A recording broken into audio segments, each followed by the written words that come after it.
Hello.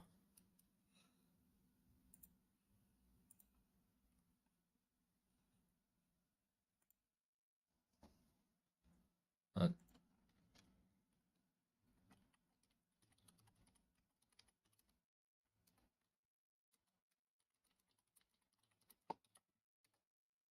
okay. Hello, everybody. How's the mic quality? Because at the moment, I'm actually not using my mic. I'm using my phone as a mic. I hooked it up to my computer, and with some, just some app phone instead, because my mic broke. Decent. If it's decent, then it's good. If it's good enough just to like understand me, and it's not like bothersome, then it's fine. Hello. Finally caught a stream early. Yes, yes, you did. It actually just started, so congrats. Um, I just sort of felt like streaming, so I just decided to stream. Are there any constructs golem-like creatures in your world? If so, how large are they at most? Also, your mic quality is fine. Okay, good. Constructs, I mean, there are many constructs in the world. I don't think they would be considered sentient, like a golem. Like it's not like oh, tell it to do something verbally and it figures out a way to do it. Like it's not that far yet, but you can definitely program magical constructs um, to do very simple things. Uh, and those get really big. There's some quite big ones in the world for sure. But yeah. Uh, so what we're doing today, the reason I wanted to stream was because I'm currently working on is basically I wanted to make a video about introducing the world as a whole. This has been a thing that I've been trying to do multiple times. Like I've tried to make this video multiple times, but have not succeeded yet.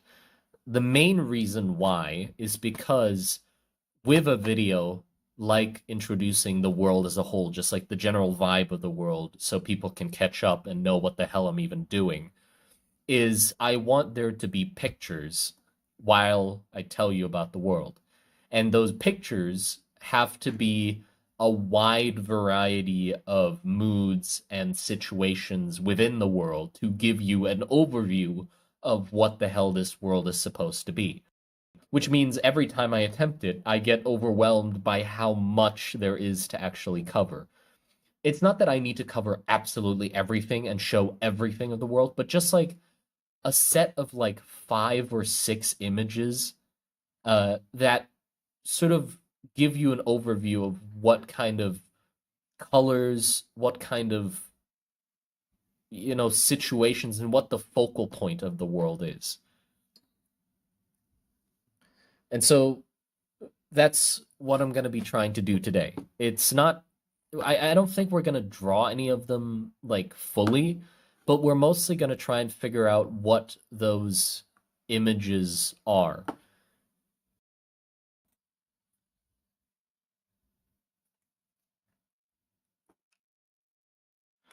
Started watching your channel the other day. Love the art and world you're making. Keep it up. Thank you. Thank you. What's a good image for this? Yeah, that's the thing. It's like the big question is what um is the best image to, or what are the best images to show the world, or what do I want to show of the world to people who are first getting introduced to the project. And that's what we're going to try and tackle today. I have a few images in mind that I think are good, but then outside of that, it sort of like fizzles into I'm not sure what to cover. And also, here's the thing. I very like with every image that I've thought of, like thought up, it is it I keep falling down the same hole, and that hole being I don't think this image is image shows enough. Like for some reason, I keep convincing myself when I think of an image to show a part of the world, I think like, oh, this is an image of some hatch folk like scavenging a body and stuff. It helps show the trenches. It helps show that there are scavengers that take apart the bodies, and there's, just some rats picking apart a body.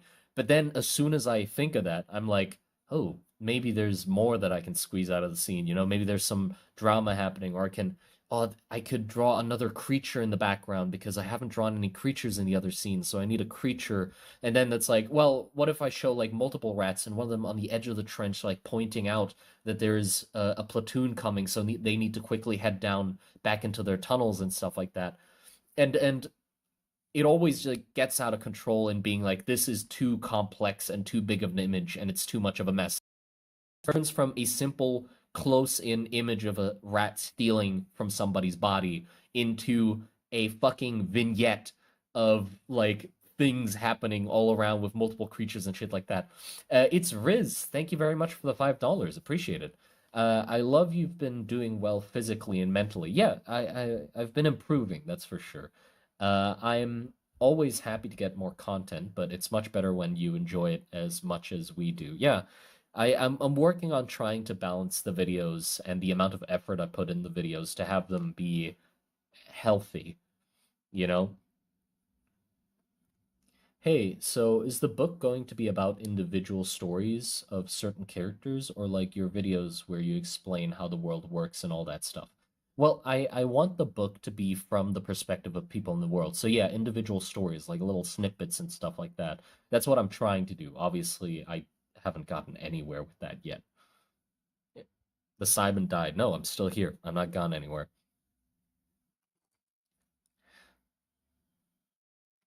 But yeah, but my give me a sec.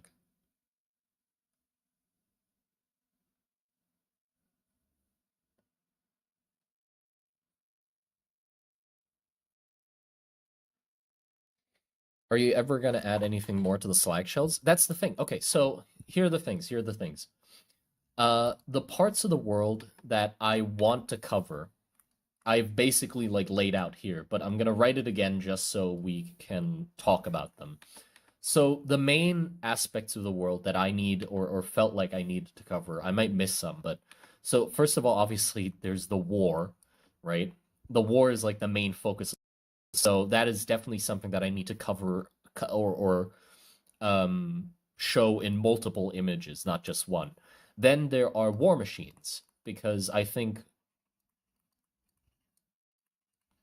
a large part of the interest of the world is how the war is actually fought. And obviously, that has to do with the war machines. So I need an image that shows off the war machines. I also want an image that shows off the witch hunters. That's also a big part. So any sort of witch hunters, witches, or the witch hunt itself, I need an image that covers that.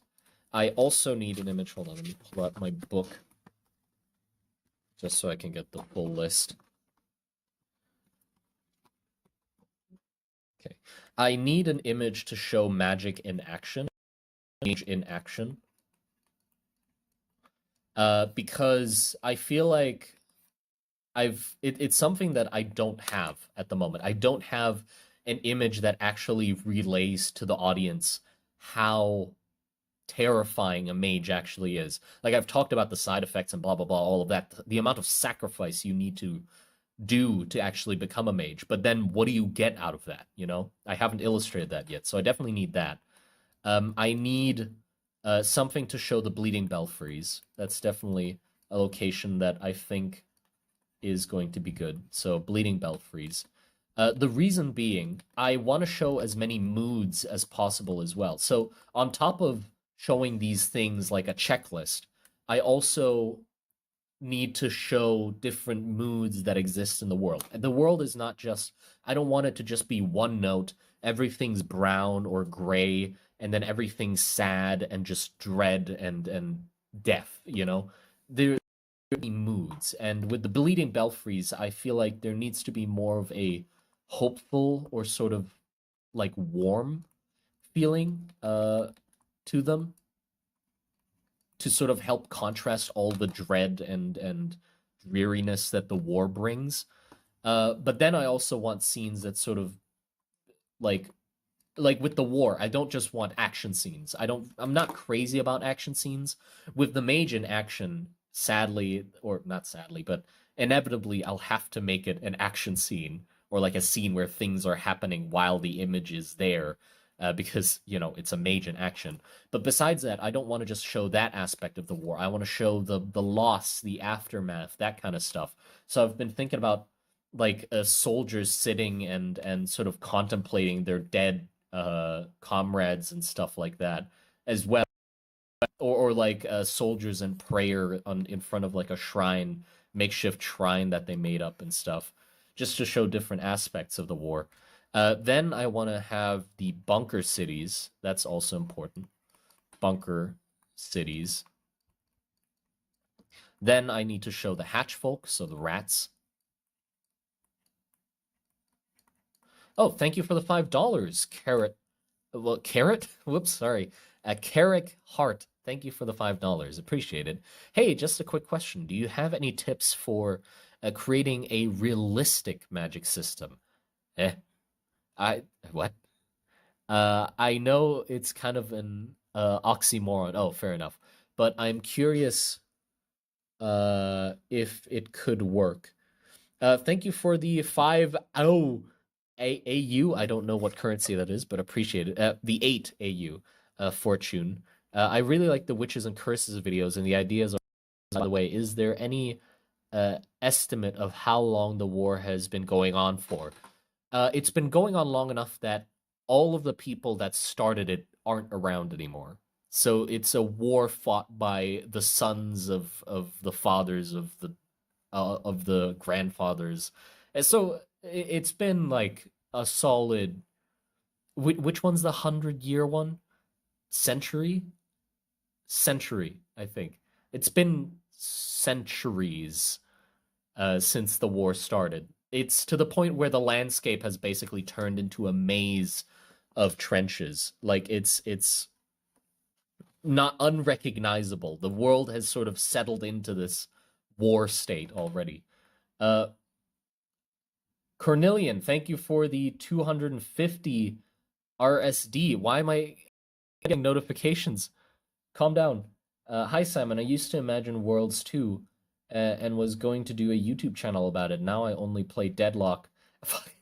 Thanks, Simon. Game is fun. Yeah, I agree. The game is really good. I've been playing Viscous, by the way, and I feel like he's my spirit animal.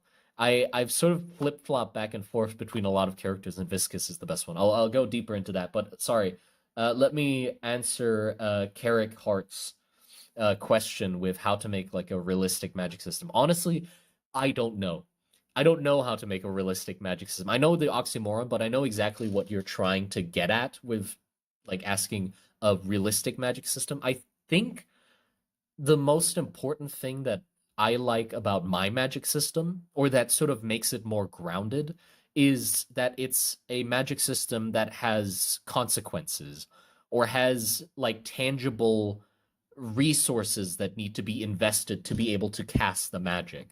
I think that helps like ground it a lot in quote unquote, like air quotes, realism, is for it to use resources, either bodily sacrifices or some sort of fuel source or anything like that to help ground it. Because if it's just a magic system on its own where a mage can just cast spells by pulling them out of their ass, and you don't like, the audience doesn't know how many of those spells does he have. I often, or like I don't like those magic systems where it's like an arbitrary amount of spells that they can use, but it's not clear what is stopping them from doing more spells, and the mage just sort of vaguely exhausted, Like that classic, I shot 5 fireballs, and then it's like, stop them! I can't! I'm out of spells, and it's, yeah, but why? What did you run out of? What's the thing you ran out of? Are you just like exhausted? Are you tired? Or do you have like a heart disease, or is it mana? Like, what is it? So just having like clear rules around what the hell they're actually spending to use spells, I think is a good way to start. It's Riz. Thank you for the additional $5. Appreciate it. I don't have a lot right now. I got paid Thursday, but hopefully these can help go forward towards your new mic. Oh, don't worry, please don't like send me money to get a new mic. If like especially if you don't have enough to spend, Jesus Christ, keep it. I do have a new mic. I just haven't bothered to like look for one. The thing is that really sucks is I used a snowball ice. Like I saved up to like buy that one because I heard that it was really good. I did a lot of research and got it. But the thing that sucks is it's only been like a year and a half since the channel started, since I got that mic, and it's already done. It's a dud now. I don't know why. I I didn't like bang it on anything or didn't like misuse it or anything. So it just sort of broke. Like now it sounds like shit all of a sudden, which is kind of a shame. So I'm definitely gonna like look for another mic because I'm not gonna get the same one again if it's only gonna last me in a year and a half. What does the food of ramen Varus look like? Also, thank you for the $2 Canadian. Meat wizard, uh, meat wizard. The food of ramen Varus at the moment, if you're talking about their general cuisine, I'm not that sure yet with like their actual, if they weren't in wartime or like what the higher ups eat. I'm not sure about that. But in wartime, I'm quite sure that like both of them have a mix of dried or any sort of way of preserving meat. They have those, like they have dried, they have salted, they have uh like cured meats, and then also like hard uh bread and stuff like that. Like hardtack. Yes, hardtack definitely. I like any sort of wartime food throughout the ages. I took inspiration from all of those things. Especially because I was watching a channel called Tasting History, and I like a lot of the stuff that he was covering about like wartime food. So they definitely do that. But the thing is, um, Varus definitely focuses. I want one of the sides to focus more on like cooking things with stuff that is within the trenches. Canned food, not really canned food. There's prepared food, but canning is not really a process that exists yet. Like that level of automation doesn't exist yet for canning food. But like prepared meats are definitely like distributed to the soldiers and stuff. Pemmican. Yeah, pemmican is fun too. It's basically the meat or fat equivalent of hardtack, right? It's just a very dense block of like fat. Uh, yeah, jarred foods definitely are a thing, like jarred foods and stuff. But it's to the point where oftentimes soldiers will have to rely on trying to cook things in the trenches themselves. And I'm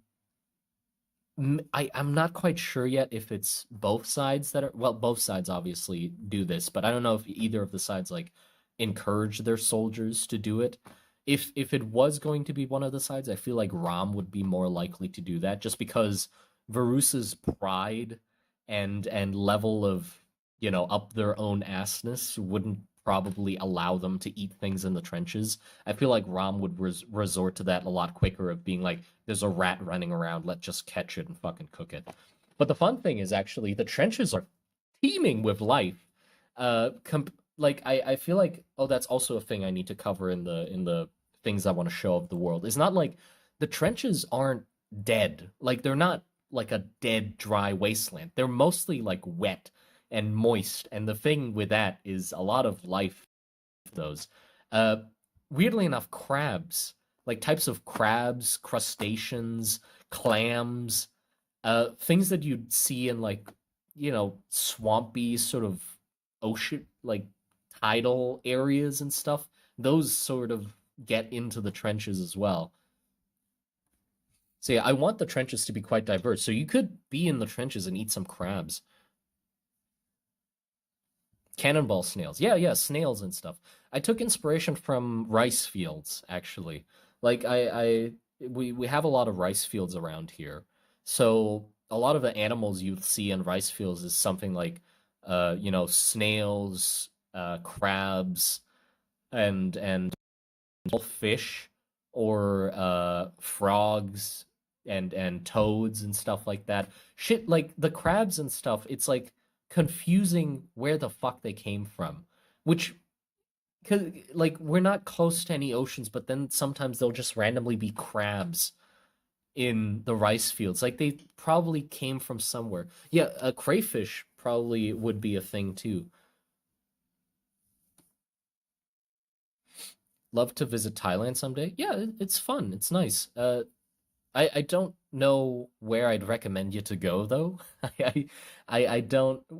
I'm in Thailand, but I don't have much experience of traveling Thailand, so I don't have many recommendations of where the hell to actually go. I'm in quite a quiet part of it, so not much happens around here. And preferably, if you're coming to visit, obviously, I'm guessing you'd want stuff to happen. Are there dangerous crabs? I mean, the ones that pinch, I guess. But yeah. Oh, sorry. Let's continue with the thing I'm talking about with this. What I want to cover. So, bunker cities, folk. I obviously want to cover, and then monsters. So, uh, I do want people to know that there are strange creatures afoot. There are strange things afoot in the world, so definitely need some sort of image to show that there are weird creatures or monsters that are dangerous. We could do the cannonball, not the cannonball, the slag shell as an image, because I think it's a good example of like what the fuck is that? It's a giant weird crab thing that has railgun claws that launches metal spikes it forges in its own makeshift, like its own biological forge on its back.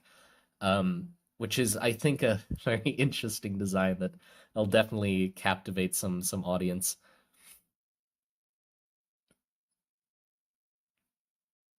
Are there carnivore crabs like coconut? Are you asking if like in my world there are? Because if you're asking like what kind of crabs are in the trenches, I don't know yet. I haven't really thought about it that much. I feel like there'd be a large variety of creatures in the trenches and probably some bigger crabs as well, knowing that the slag shells are there as well, which are, larger than a person. That means definitely there's an in between that and then the small crabs for sure. There'll probably be some big old ones. Magic species of rat is definitely a fun idea. Yeah, some sort of like magic infused creatures would be fun. I'm ratting all over a place. It's on the screen. What the fuck? It's essentially Simon, but a little smaller. What? What do you mean? Is there a Waffle House in Raman Varus? I mean, yeah, obviously. It's in the middle of the battlefield and it is open. No visible damage to the exterior of the building at all, and staff acts like there is nothing wrong with what is going on around them. Like, no sign of decay or anything on the building. Classic Waffle House situation. Next monster, then I wanted something like religious symbols. Uh,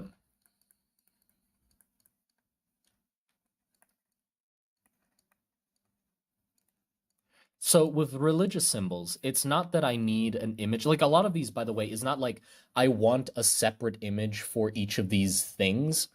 It's เปิดยังไงอะที่รัก hold on. What the fuck's the on button? Oh, thank you. Mwah. Yeah. Okay. Thank you. Thank you.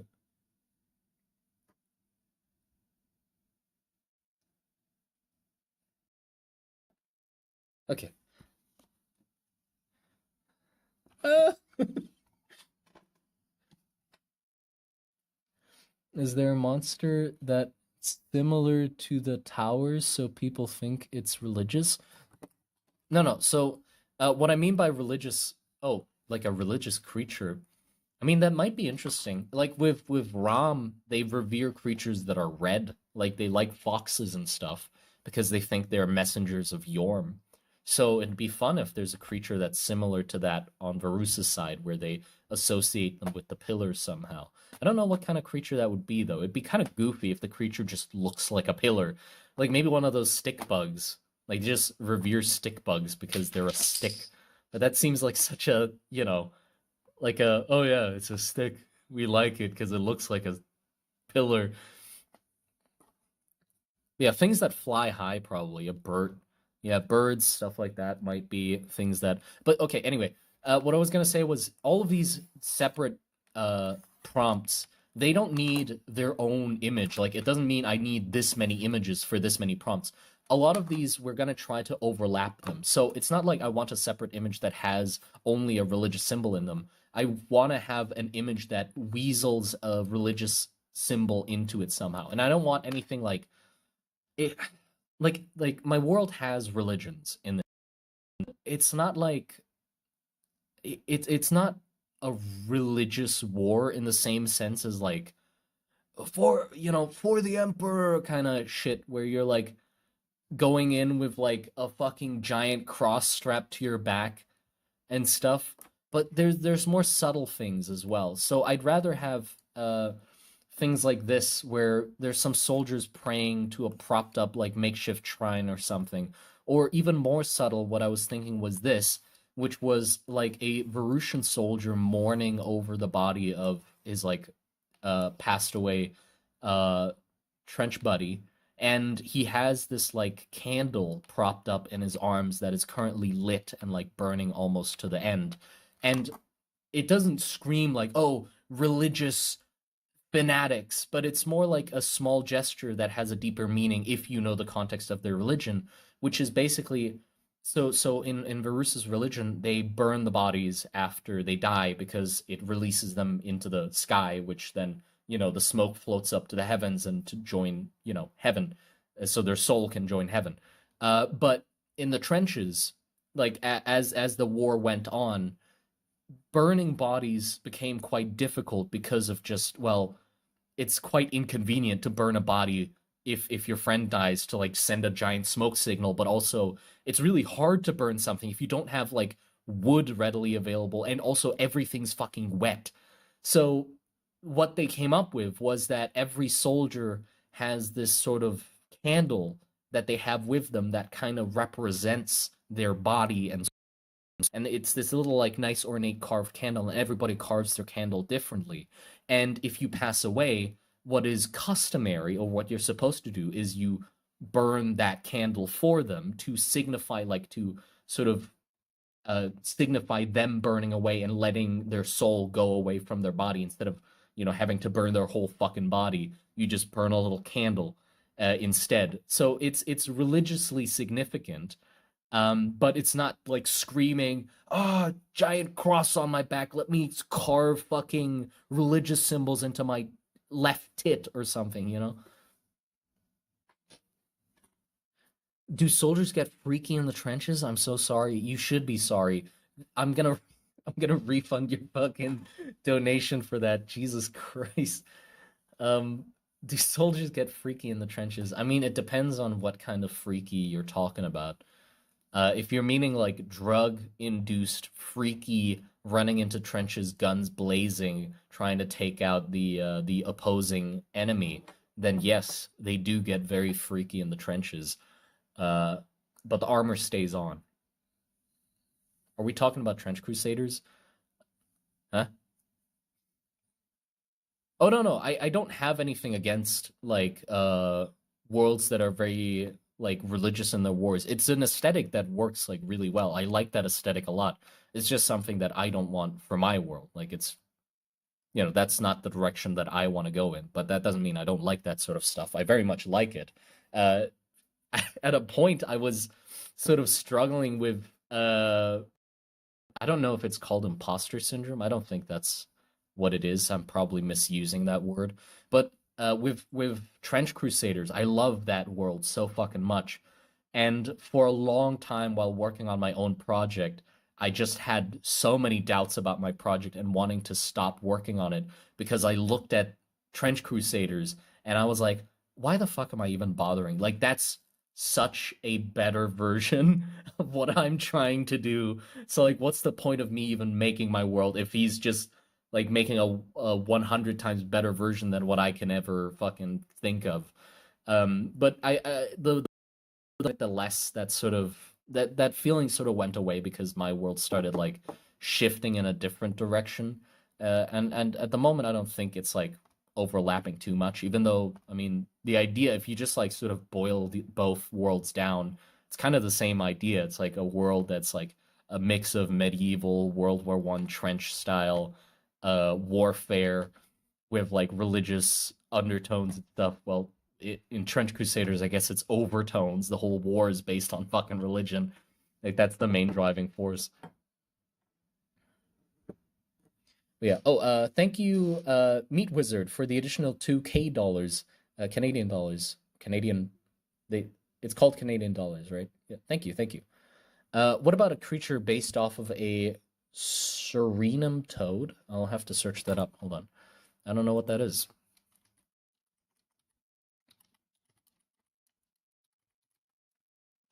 Oh, yuck. Right, it's these things. Fuck. Yeah, I know exactly what these things are, actually. Never mind. I just didn't know the name, but I know what they are. They've been seared into my brain, that's for sure. Fucking hell. Yeah, don't search it up.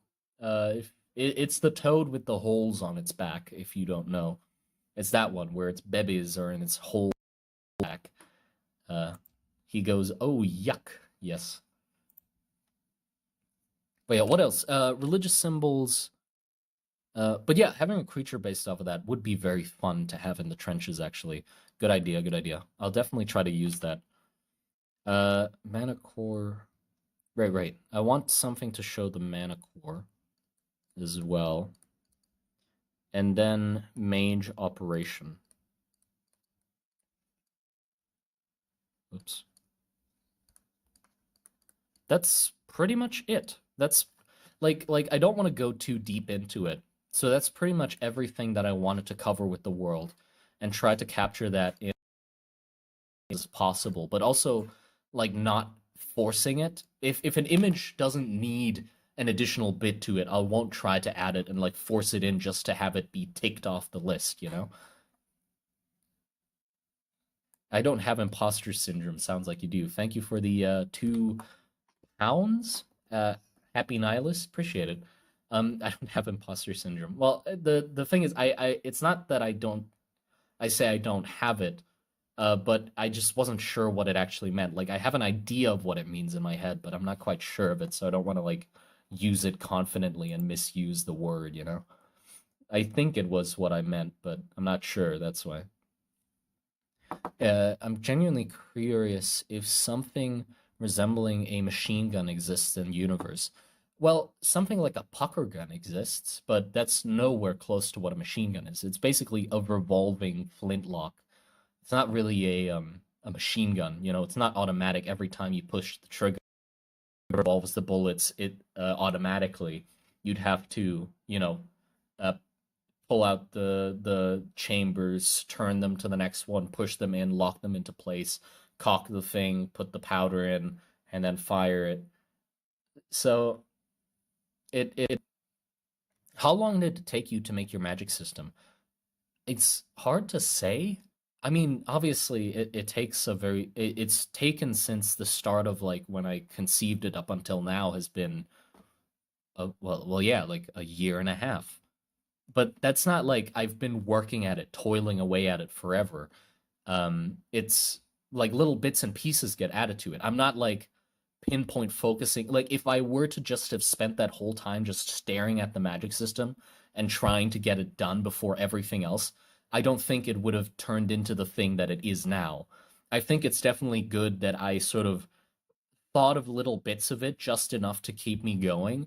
And then if for some reason I like got to a roadblock where I needed to develop the magic system more to actually explore another part of the world, then I would have continued working on it and like thinking about, oh, what fits here. Like the only thing that started the magic system was I just thought to myself, I want a magic system where magic has like I can tell magic users apart from normal people. That was literally it. I just had to I found an excuse. Magic has side effects, and those side effects change your physical appearance because I want mages to look different from normal people. That was it. And then I was like, well, maybe I can make the way that like you take in mana and like expel spells look visually different as well. So I was like, well, what's the most simple way to think about that? Well, just have something that you need to do to your body augmented visually to allow you to take in mana, and then have something on your body that you have to have visually to extrude mana. Like a, again, just going with the idea of I want mages to look different visually. And then after that, I had to go with excuses of like, okay, well, what do the inputs and outputs need to look like? Again, well, I want it to be visually interesting, so I have to have them be somehow like to have it be a visual thing. I say visual too much. So I was like, well, maybe mana is attracted to something that has a certain shape so that I can ins like use that shape on designs and have that signify that that thing uses magic, right? And it just kept going from there. So I was like, okay, yeah, fractal shapes. So magic is attracted to fractal repeating shapes and stuff like that. So I can start using that with magic. And then after that, I started thinking, well, if what different types of magic, maybe they have different types of side effects, but also maybe they need different types of materials to cast those spells. And then, well, what like how much magic can you take in? Is there a limit to it? What happens? Blah blah. And it just went from there. So it's not really a clear like, oh, this is how long the magic system took. It's just been a constant like slowly adding to it. Meat Wizard, thank you for the $5 Canadian. What about a magic Serenum toad that's imbued with fire magic that the people of Varus use takoyaki? What, like a weird hot pot toad? A hot pot toad, yeah.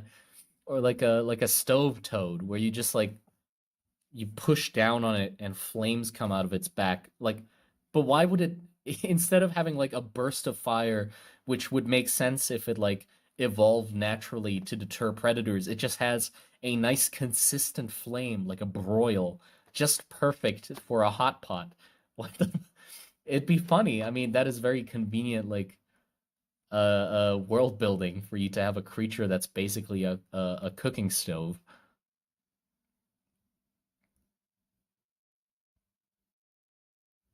Does that in your world? Yeah, yeah. I haven't designed any, but in the world or like with creatures that use magic, I want to cover all the bases of how they can take in mana.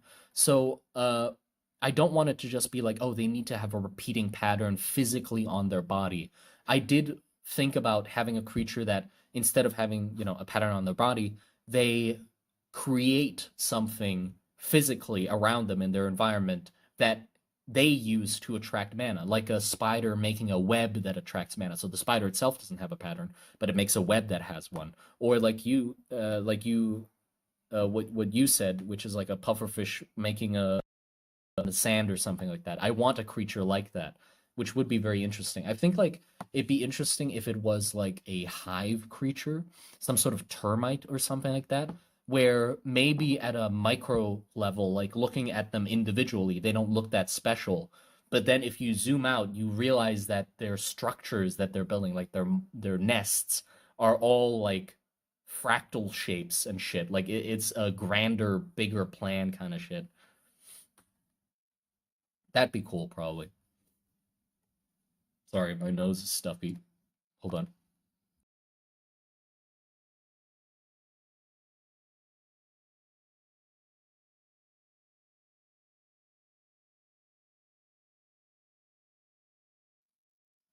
Hello? Okay. Anyway, so back to this. I have some images that I have thought up already that I think I will keep. So first of all, this one, which is I was thinking about a let me lower the opacity of this and draw it again so you can like see it better what is going on. I was thinking it's like a sort of low to the ground view of the trenches, maybe like one dips down with like some soldiers' heads marching through the trench. But above this is a one of those crawling king like tanks walking with like a sort of a platoon of soldiers to it, right? And then I wanted to have like an even larger war machine like towering over everything, walking in the background as well, which would help. So it would definitely give it. It'd be a good image to show that there's a fucking war going on, obviously, but also there are giant war machines that are used in fighting this war, and just showing off generally like the soldiers' design and introducing like Ram's uh, uh, like design or how they look and their machines look. Are you going to do more of the remaining fantasy species or dwarves structures or architectures? I'm still hesitant to do dwarf structures or architecture or even the things that they make. I sketched up one and I'm sort of getting closer to the direction that I want them to have. But it's very hard to think about how they would design things. And I'm still sort of stuck on it, but I'm getting closer. I did this drawing for Inktober or Trenchtober or whatever we called it, which was a dwarven automaton used to dig trenches that was used by Varus. And it had a sort of more organic looking shell. Like they made the metal look more organic. And I think that makes sense for them, that they would try to imitate life with their creations as well and make them look like living creatures, like their automatons look like living creatures. But how that translates to their structures, I'm not quite sure yet. Probably like it might go in a sort of H.R. Geiger-esque direction where everything looks like it flows together and has like ribs and stuff. Probably. Meat Wizard, thank you for the 5 dollars. What about a slag shell trying to flirt with a spider tank? No, no, no, no. We're not gonna do a spider tank or a spider tank flirting with a or a slag shell flirting with a spider tank. H.R. Geiger Hall. Yeah, yeah. Kind of like that. But yeah, so this one basically ticks the boxes like I wrote it here. It does the War Machine one, right? It's soldiers, and that's pretty much it. I was sort of tempted of like, God, does it tell enough about the world? And it's like, okay, I need to stop myself. That's enough. You know, I have multiple images. I can draw as many images as I want to try and illustrate the world. This one's just the war side of things, right? Cold machinery marching, just into the battlefield. That's fine. Then I was thinking of an image of a rat, like one of the hatch folk, scavenging a body, right? And this image, I went back and forth, or I did like a lot of iterations of it, just because I had that, again, it doesn't show enough of the world. I need to show more. So I like shoved a creature into it. And then I also extended the camera upwards and showed another rat up here being like pointing to the side at the like alerting the other rats being like, hey, there's fucking soul run. But the more I did, the more it's like, okay, there's the focal point of the rat scavenging out of the pouches of the creature and the creature eating one of the soldiers and one of the rats dragging stuff back into the hatches that they came out of and the rat on the edge of the trenches alerting the others. It went too much, and like, yeah, you can have a scene like that. I can have a scene like that, but I just felt like with how long the scene is probably going to be on screen, you're not getting more information out of it, or not that much more out of it, than if I was just to do a scene of some rats scavenging, the main focus, and you just seeing it and being, able to tell right away, oh yeah, there's creatures in the trenches that scavenge from the bodies that come out of hatches. That's it. So I sort of narrowed it down quite a lot into just a very simple scene, close up, one rat like taking the pouches off of a soldier that's like slumped against the wall here. And then just in the background, further into the trench, there's the hatch with another rat like coming out. And maybe I can have like the butt of a creature just to like know that there are creatures, but not to like have it be a focal point. But that's it, just a rat scavenging. That's all I need. Which means it's just another scene that just shows that they're scavengers and shows another trench scene just to help establish the setting of the trenches a little more. That's it. Then this scene was going to be a little more packed with like things happening. That's enough rats for the day. No, never. There's never enough rats for. I'm just blabbling. Sorry. Are you going to redraw more common fantasy creatures for your world? I don't think it's gonna be for my world exactly. I was thinking about redesigning, or I have a design for gnomes, but the thing is, besides the dwarves, I feel like it's sort of it's not like I'm trying to stay true to the original creature. Like with gnomes, I made them weird worm things that have a red head. So when they pop up out of the ground, they sort of look like garden gnomes, but if you see the rest of the creature, they're like a weird fucking worm that use disintegration magic to dig through the earth and stuff, same as like the dust hogs. Thank you for the £2. Happy nihilist, appreciate it. What about ant building giant pillar like nests? That would be interesting. That is actually quite a cool visual, yeah. Because that would show, like, you could use that in environments as well, just having these big, like, towering structures and being like, whoa, are those the pillars? And it's like, no, that's a fucking nest. Like, that's ants. That would be quite awesome. Yeah. Hello, Valley Boar. Yeah. Oh, if any of you don't know, Valley Boar has a YouTube channel. He also makes like world building videos, and he just recently like came out with one that helps establish his world quite like in general. And I think it's really good. It's really good. You should definitely check it out. His world is very it's a very good grim dark I the words don't come to my fucking head. Dude, I can't talk. Jesus Christ. It's good, okay? Just go check it out if you haven't. Sorry, it's I haven't streamed in a while, so words are not good right now. Words are not good coming out of my mouth. What about big stick bugs that the dwarf attached tool heads to? No.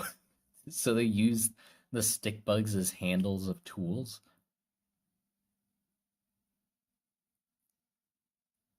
Do you have a bestiary site? No, I we don't have enough creatures really. What are you drawing? Well, I'm going to be drawing a lot of things actually, like a lot of scenes to establish the mood of the world. I'm trying to make pretty much the same video that you did with like helping just sort of give a general vibe of the world and talking about what the hell the project actually is. I'm trying to do that and thinking about what images I would need to show in that video to help give a or to help set the mood of the world basically. Okay, another image. The next one would be about the witches, so taking the witch hunters off of the list. We got war machines, we got the war. Next is witch hunters. Oh, we also have hatchfolk done. Witch hunters. So the image was going to be focusing on uh, you getting to see. I want the image to sort of invoke questions, like to be like, oh, what's going on here? Like an interesting situation even without the context that would make you curious about what the hell is going on. So it was going to be a scene of like a tilted up angle showing off the gap hanging these giant witch tears, which I obviously talked about in the I talked about them in the curses video, like the most recent witch video. The witch tears that house that are like concrete prisons to witches just hanging off of these like big old gallows, and I was gonna have one of the witch hunters in front of them, arguing with some town folk who are like shadowing, like looming over him, because of the camera angle. If we like tilted upwards, if the townsfolk are like closer to the camera, they'd be like these big sort of like shadowy shapes over him with like pitchforks and torches and shit. And I was gonna have one of the witch hunter's buddies like way up on the gallows, like really small, trying to take off the or like trying to cut the ropes of the witch tears to have them drop down so they can transport them to the bleeding belfries. So the context would be these are the witch hunters that are here to take the witch tears, which house witches, off to the bleeding belfries, the people that pay the witch hunters to have them be broken open and for the witches to be examined and studied so they can figure out how curses and witches work better. And the townsfolk having their prejudices, or I don't know if I use that word, they don't like witch hunters, and they don't like witch hunters messing and tampering with their way of dealing with witches. Like the witch, the witch tiers were put up by the townsfolk. Like they put witches in those things and then hang them up because that's what they've always done. So these bad omens that they believe, witch hunters coming into trying to take them from them, it's not going to go well either way. And it's hard to convince them that this is the right thing to do. Like, hey, trust us, we're taking these down so that we can take them to research them. But the townsfolk are like, well, no, we hung them up there and we have all these charms and trinkets around the base of the gallows to ward them off so they don't curse the land. So don't take them down. And that's where like the conflict happens. So I think it's just an interesting scene of like an angry mob confronting weirdly cursed looking people trying to take down these weird giant like stone teardrops from gallows. Like what's going on? It's just an interesting situation that is happening within the world. And also the person on top of the gallows like trying to cut them down would be a nice way to show scale. Like I wanted this at first I was going to have it just be a scene with one witch tier on a gallows because that's like the average thing you'd see in a town, but then I'm like, yeah, why am I not pushing it further?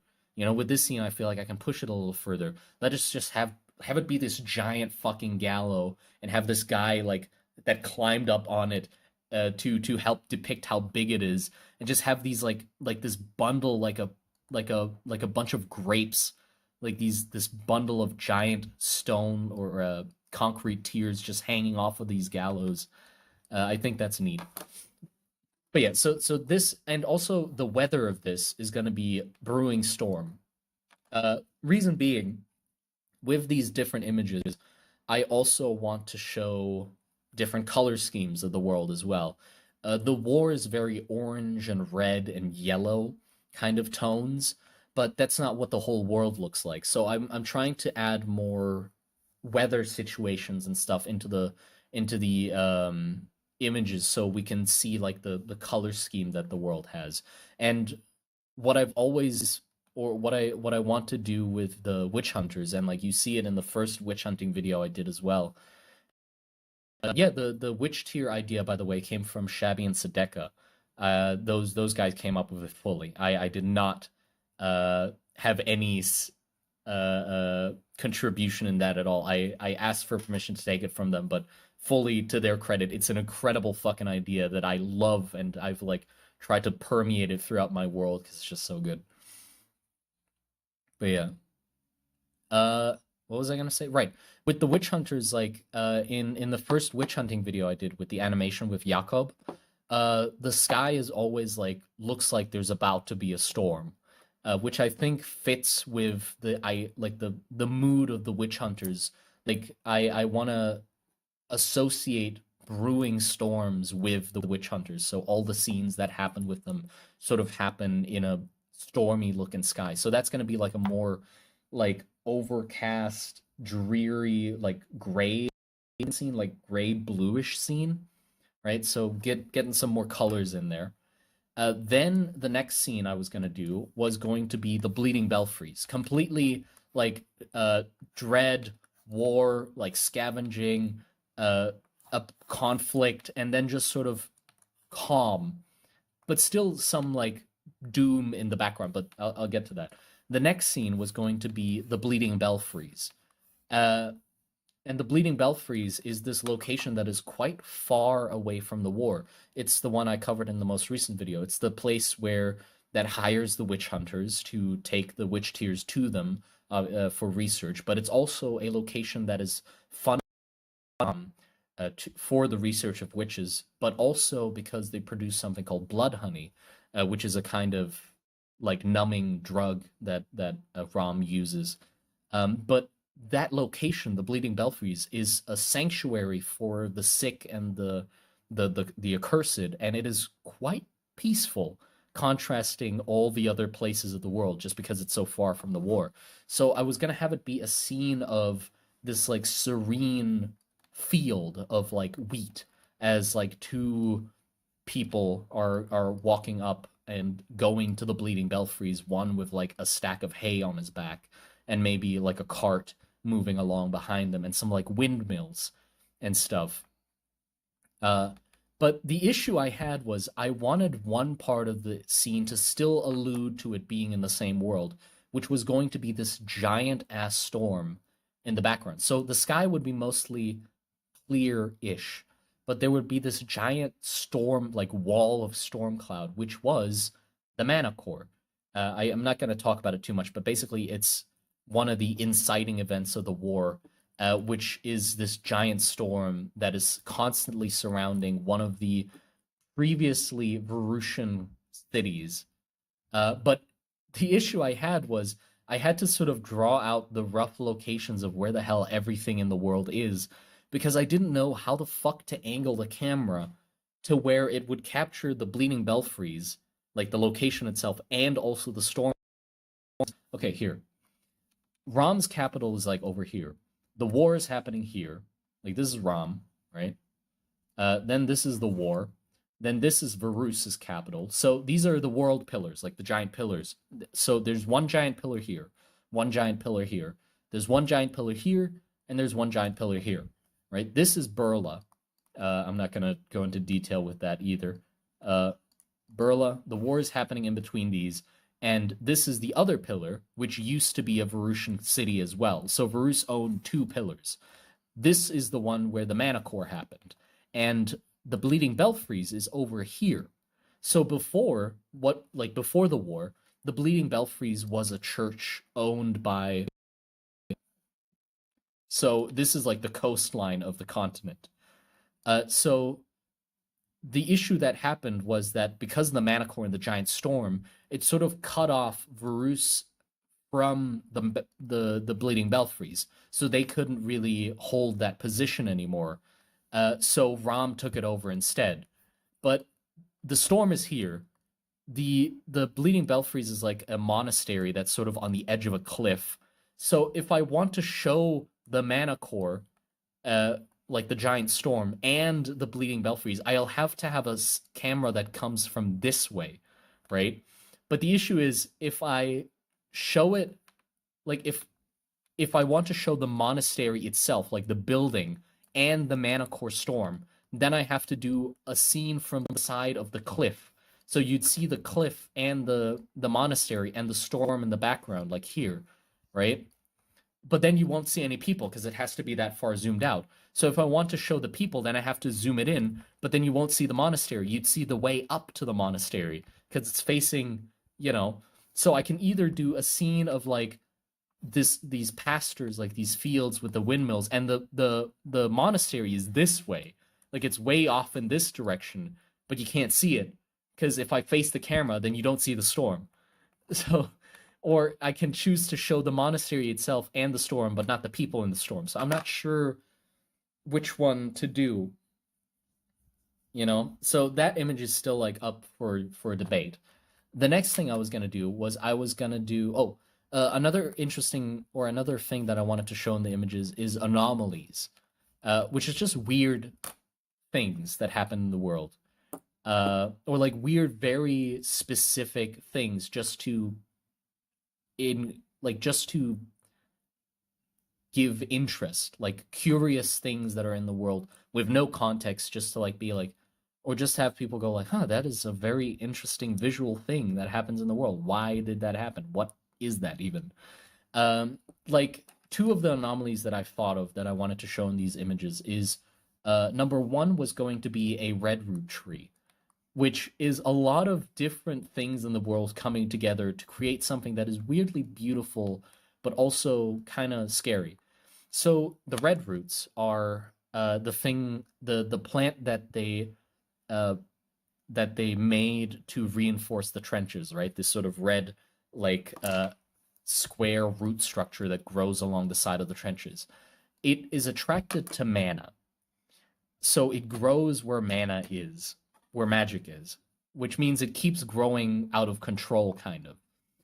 The side effect with that is that if a burst of very strong magic happens all at once, red root grows in very rapidly, like sort of explosively. It saps all of the nutrients from around the area all at once and just instantly, like not instantly, but very goes into place where that mana is for it to suck up. Which means that one thing can happen, or something can happen when a walking tank, like one of the spider tanks, the crawling bishops of Ram's side, which is filled with magic.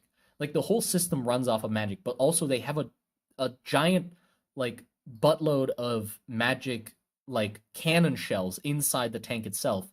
If that thing, like any of the lines of mana that run through that tank, like a nervous system, if any of those get poked by any red root, it would basically cause a chain reaction that would have the red root grow into the tank, into the main engine part of the tank that houses a bunch of mana.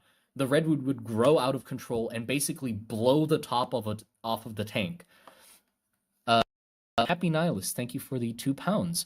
What about creatures based off of? I'm not even gonna try and pronounce that name. That is definitely a name that exists. Hold on, let me search it up.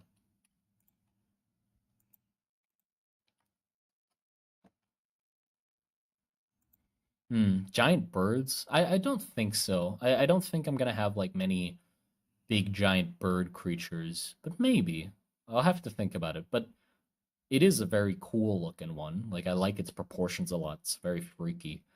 I'll have to think about it. But yeah, so basically if in a very specific circumstance, if Red Root happens to get into contact with the magic inside of one of the crawling kings, it would basically cause a chain reaction that would cause Red Root to just burst out of the engine inside the the the tank, which breaks all the other mana like infused things inside the tank, all the tank shells and stuff like that, causing it to just blow the top off of it.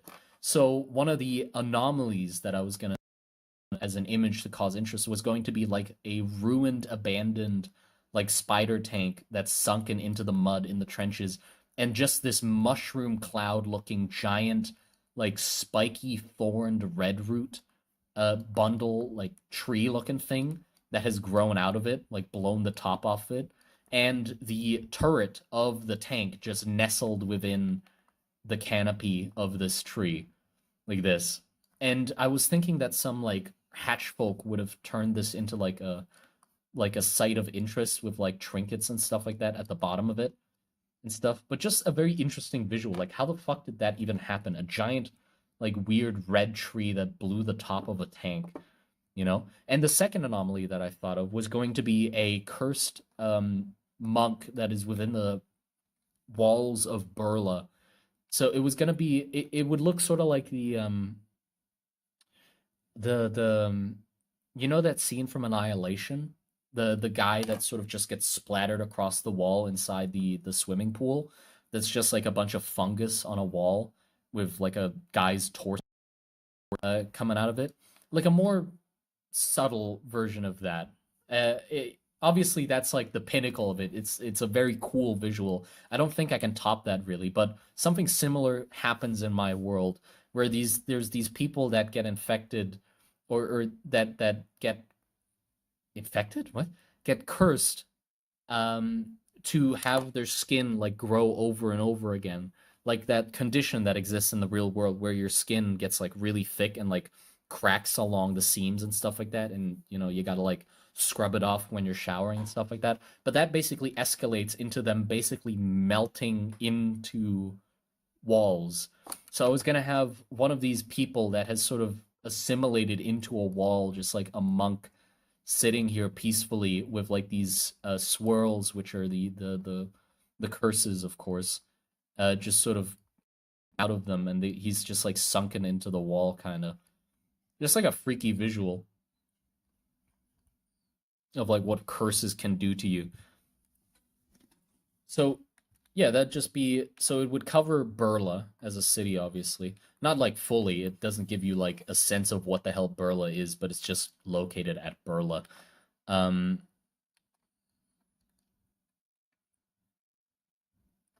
when are you picking animators? I don't think that's gonna happen anytime soon. Because I've just put that thing on hold. I'm not gonna do it anytime soon. I just want to focus on like drawing and making other videos beside animations because animations are so they're so time consuming, obviously.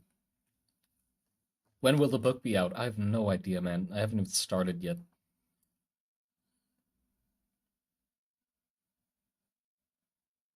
So much more character of the world. Yeah, yeah. Like anomalies, exactly. So yeah, so besides just the like general establishing shots helping give mood to the world, it also shows like the very circumstances that can happen to give like some very interesting visuals. So yeah, so I have one, two, three, four, but not really sure about this one yet, how I want to position it. Then five, the man in the wall.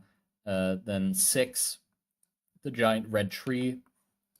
Then I was gonna have this image being seven, which is the like the two soldiers, just one of them mourning, like breaking down in front of the other with the candle. So that would have the religious side of thing, and also just like show a different mood of the war instead of being like aggressive war, war, fight, fight. It's more just loss, the sad part of it, because war is sad, obviously. And then, another scene I was gonna have was just a general overview of the bunker cities. So just the bunker cities, a wide shot of showing one of the bunker settlements with the giant like cannons and the wall and stuff like that. It wouldn't be possible to show anything more than that because obviously it's quite. I say obviously too much. Sorry. It's quite zoomed out, so I can't give much detail. Uh, but I can maybe like show a hint of the bottom of the trench with like makeshift tents and ramshackled like shacks on the side of the bunker city, which might give some more context. Where basically the bunker cities have a limited capacity, obviously. They are incredibly overcrowded already, but there are more people than can be held in the bunker cities. So outside of the bunker cities are slums pretty much like people just out in the open in the trenches who have made the best out of their situation scrapping together bits of the trench and reinforcements and stuff like that making these shitty shacks that are like they're piled on top of each other incredibly densely and they so yeah, there'd be the bunker city itself, right? And then there'd just be this line or like wave of shacks and little makeshift settlements and stuff like that, which obviously would get affected first if anything happens to the bunker city. Like they'll go that's going to be the first thing to go. But there's no space in the bunker cities for them, but it's still advantageous to be next to a bunker city because it's a giant wall of cannons. At least it might help you be a little safer, and also you can do trade with the people inside the bunker cities and stuff like that. And it's also where a lot of the hatch folk crowd as well after going on their expeditions to like hunt down things from soldiers and scavenge things. You go back and then sell it to the bunker cities. So maybe I can have a bit of that at the bottom. But yeah, that's scene eight. Is that? Uh, then so this is again, hold on. Let me I guess we have red, red, red, red, red. I feel like I'll definitely have to try and play around, even though there are multiple scenes of the war.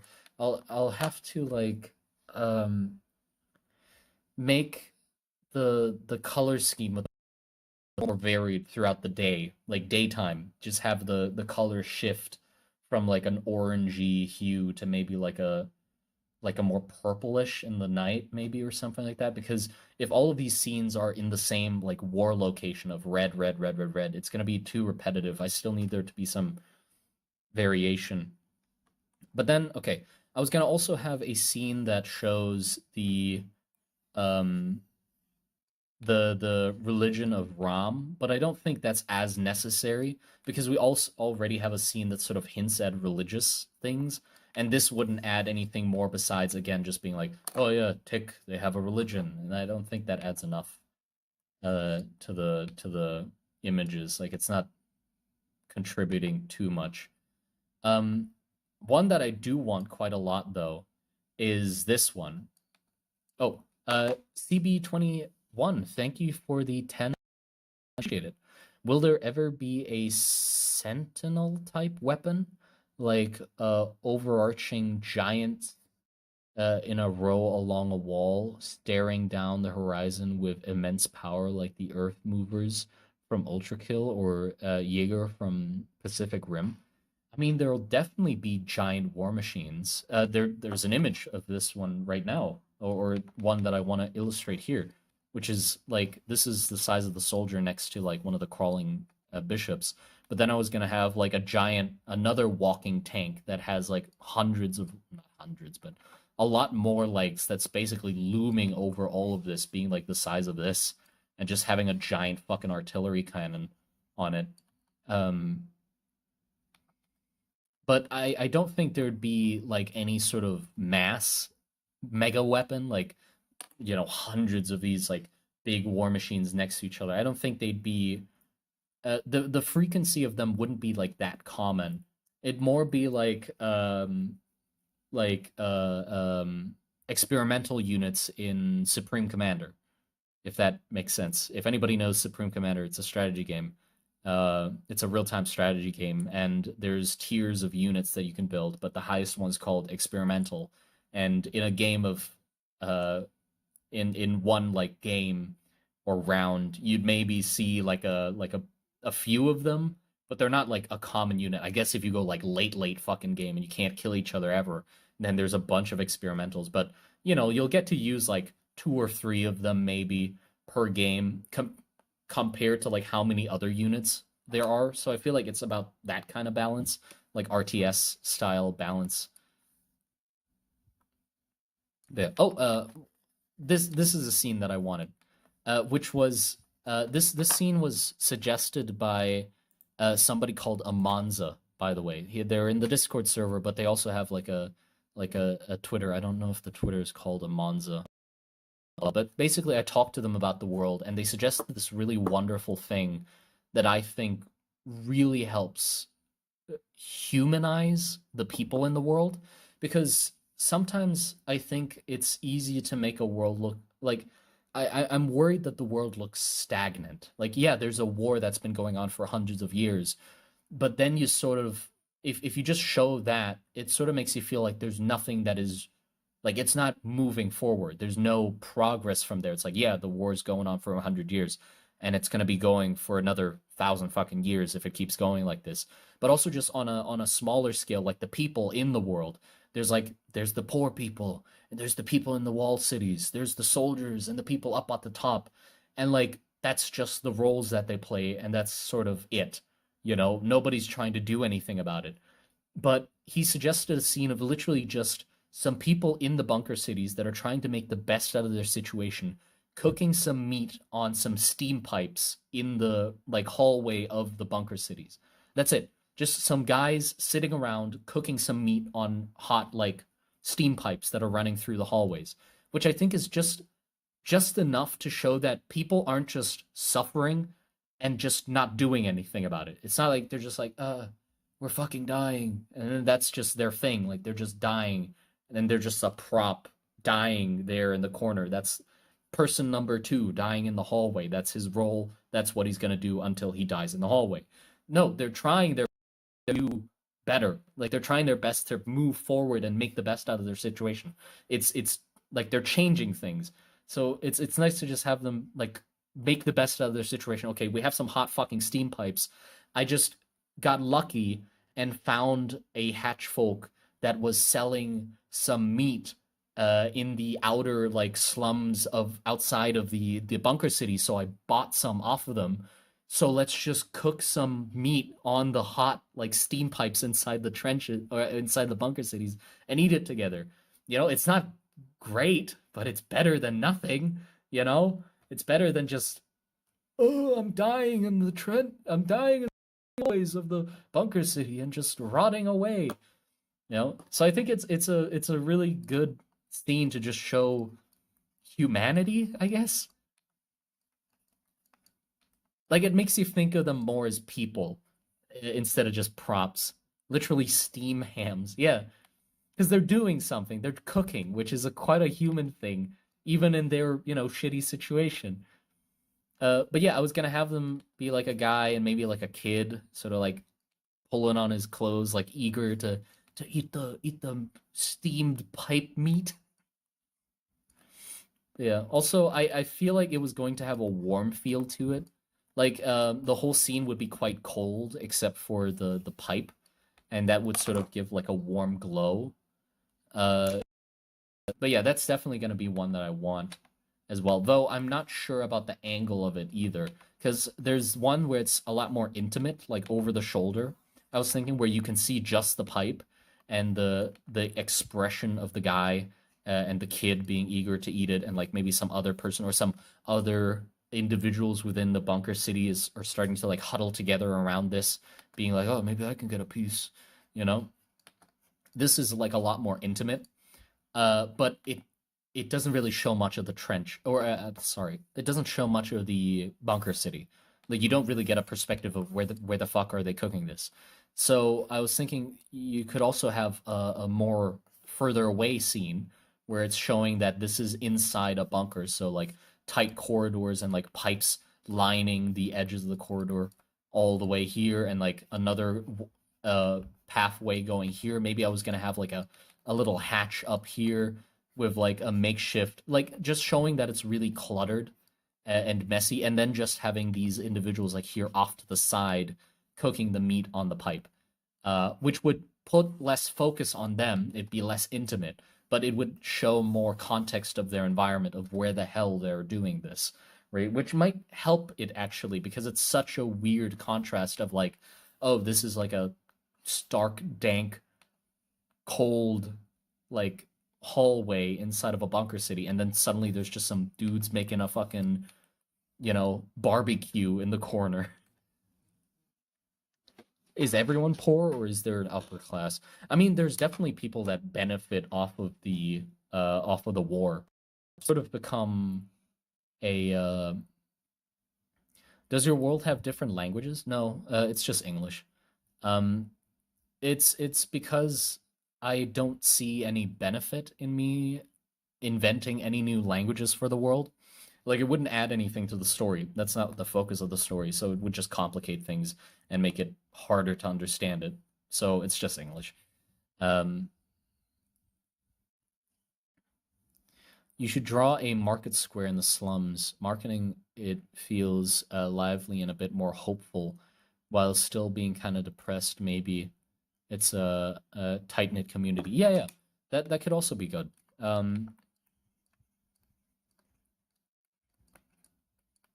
In market in the slums, it's definitely one that I would be good to have. Okay, which one is this? So this is 8, 9. So cooking on a pipe is definitely going to be one. Okay, this is a lot of images. I've realized, like now that I'm starting to number them down, it's more than 6. 6. But I feel like a lot of these are necessary to help give context, because the world's not supposed to just be one note, war. It's like, no, it's the interior. This is important as well. The witch hunter is important as well. The anomalies are kind of important as well, just to show like interesting parts. Or, like the loss is important. Okay, other scenes. I'm gonna do it more quickly. I wanted to show a scene of a person getting taken care of in the Bleeding Belfries. So giving another scene of the Bleeding Belfries, but inside of a room with like dim light, with like some candlelight, and just like a person cursed and getting taken care of with like leeches on their arm and stuff like that. It'll show the level of medical like knowledge in the world. So they still are doing like the leeches and bloodletting thing and stuff like that. But also like the strange diseases in the world, and also just gives another scene for the Bleeding Belfries, and also just another warm, give like humanity showing scene where it's like, oh, we're taking care of the sick and stuff like that. It's not like, oh, eternal war. kill the sick and poor, just leave the strong and soldiers or whatever. And then another scene, I was gonna do an operation on a mage because I wanted to show a scene of mages in action, but also a scene of another, main part of the world is like the augmentation of people for the sake of casting spells and stuff like that. So it'd be important to show like a scene of a mage getting like taken apart and like the inputs getting grafted in and stuff like that, or maybe like a war dancer getting created, something just like brutal fucking operation to contrast this. Like I was gonna have these be right after each other if it's like a montage. So it's like, oh, let me take care of you.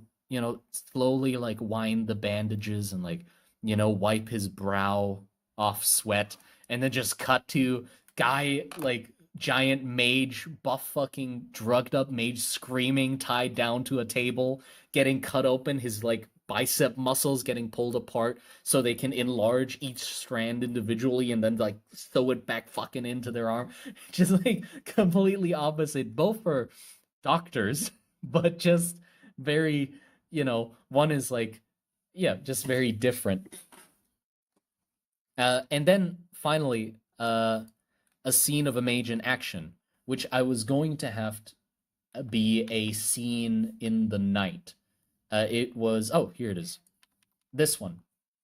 It was going to be this. So a mage in action was going to be uh, a combustion mage, like just walking through a trench with some soldiers running away from him on fire. And the combustion mage, the thing with combustion mages when they go like really far or like they've been alive for a long time, their metamorphosis basically turns them into a a, a furnace, right? Which isn't good for them.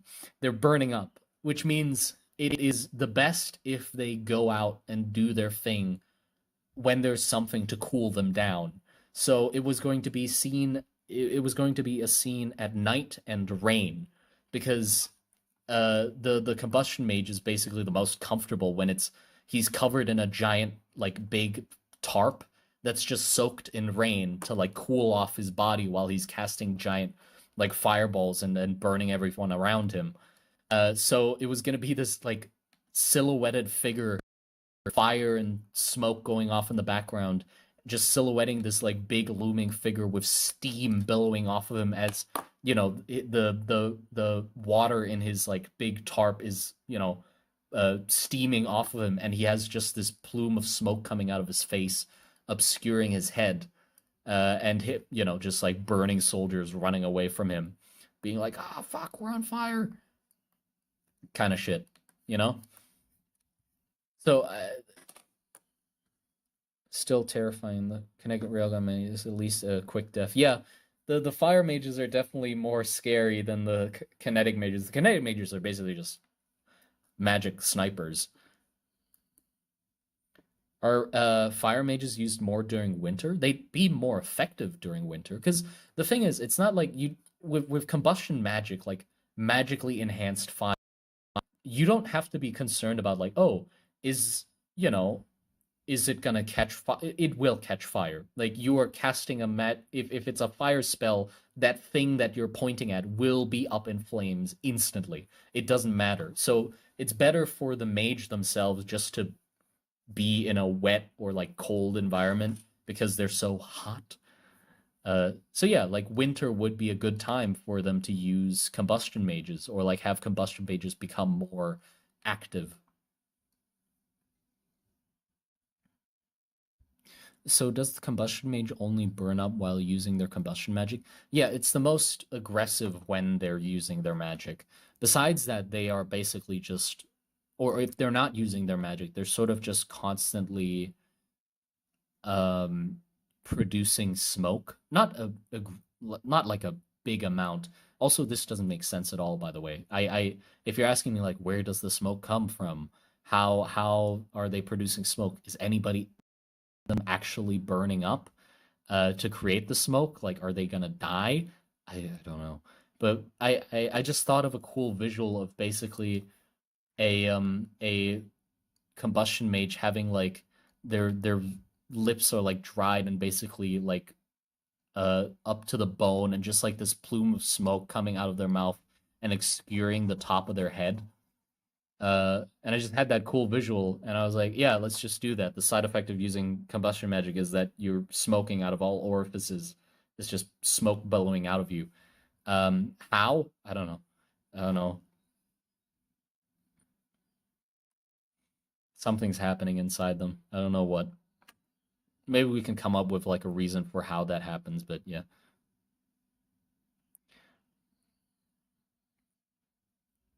Are basically idle engines. Yeah, yeah.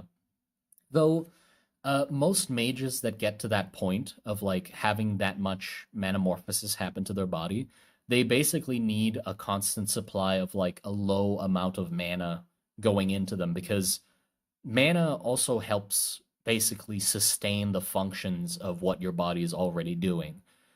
And a lot of those mages, like the combustion mages, their bodies are running off.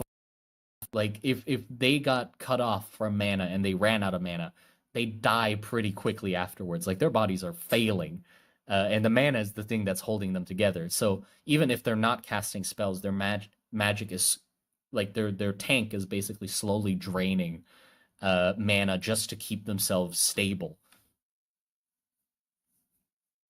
Yeah, especially with like healing mages as well. Healing mages' bodies are basically destroying themselves over and over. Like they're growing bones and stuff like that that are like rubbing against each other wrong and shit. They're just in agony and pain most of the time. So it's really important that they have a constant flow of mana as well.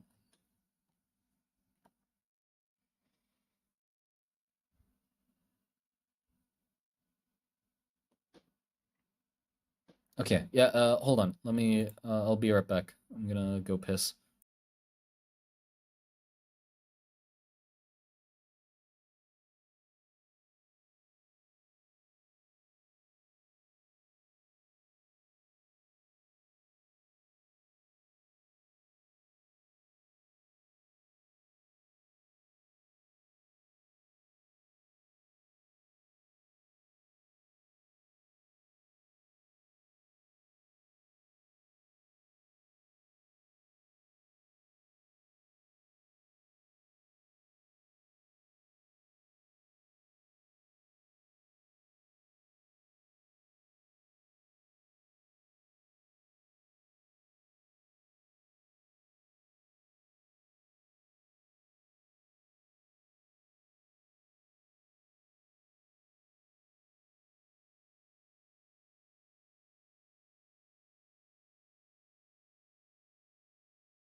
Okay, I'm back.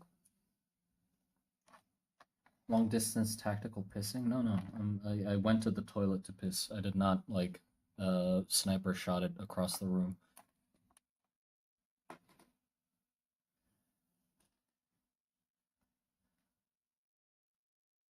The mage returned. Did you have a good time? Oh yeah, it was a great piss actually. Really good piss. Uh, thank you for asking. Appreciate it. Simon is a kinetic mage confirmed. Funnily enough, I mean, I already said this in a stream once, I think. In a stream? Stream. Talking about pissing. Anyway, I talked about it in a stream once already. With how the magic system works, you could put an input on your weenie, and you could technically accelerate your piss. Like that is something you could do in the world. If you were kinetic mage, you could accelerate your piss and blast a hole through somebody's chest. Uh, so yeah, just like water jet style proof. What do you mean proof? But yeah, and also funny thing is, if you think about it even more, the side effect of kinetic magic, the side effect that I gave kinetic magic is that the limb that you use to cast the kinetic magic lengthens over time, which Which means if you do use your weenie to cast acceleration magic, well, yeah, there you go. I'll just let you put that together. Um, but the thing, okay, here's the thing. Here's the thing. That is a bad thing, by the way. That is not a good thing that it lengthens, because the whole thing of acceleration mages when they use one arm to like accelerate magic over and over again, it basically tugs on the skin of your arm, and eventually you will just deglove yourself. And degloving is basically just the outer skin of your limb or whatever part of you that got degloved, releasing from the rest of your arm and just sort of hanging off all loose. So if that happens to your arm when you cast too much acceleration magic, think about what happens to your your more valuable assets.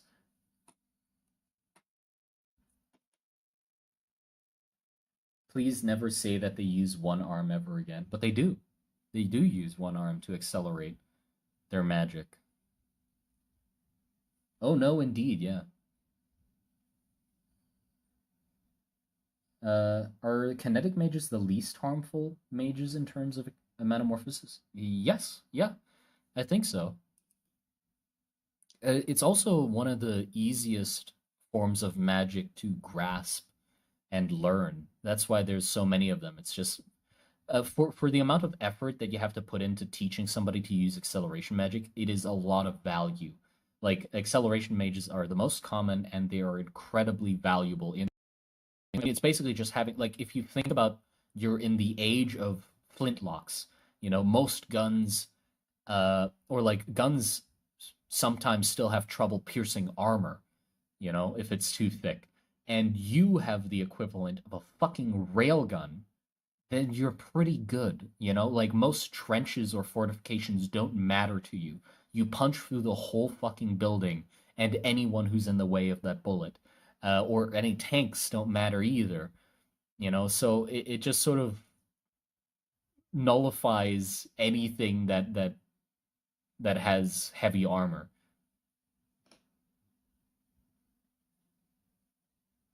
Are there bio mages that poisons such? There was fumigation mages that basically turn anything into gas. It's a side, like it's sort of a deviation from disintegration mages that are used for like terraforming and stuff. And it's a fumigation, which just turns things into gases, and they use those to gas the trenches. So there is chemical warfare, and fumigation mages use like magic to basically turn like very corrosive or noxious chemicals into gases and have them permeate and fill trenches very, very quickly. Hold on, okay. Can you turn people into gas? Yes, you can turn people into gas as well. The it doesn't matter what, like anything can get turned into a gas by them pretty much. So you can fumigate a person into a gas and then have his friends inhale him. Uh,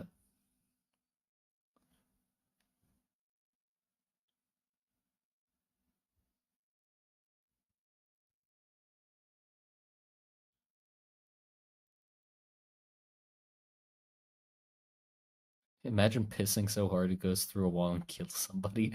So if I was fumigation mages and I put an output on my Wii, no, no, come on. I mean, yes, you could fumigate your piss and turn it into a gas, so you're just pissing ammonia fumes.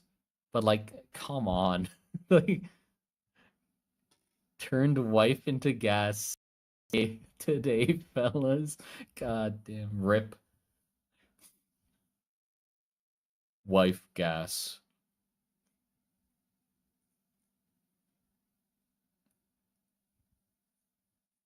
Can fumigation mages make galaxy gas? What the fuck is galaxy gas? Okay, hear me out. We get a fumigation mage and a combustion mage together to make a powerful combustion engine. True. Yeah, you could do that. Are you going to create ways to counteract the effects of the mages. As I'm uh, writing this, I could just have a tank with an acceleration mage who just counteracts the opposing acceleration. Yeah, well, there are scrolls that cast acceleration spells the same way that mages do, so you don't even need a mage. You just make an acceleration scroll that shoots a projectile like an acceleration mage.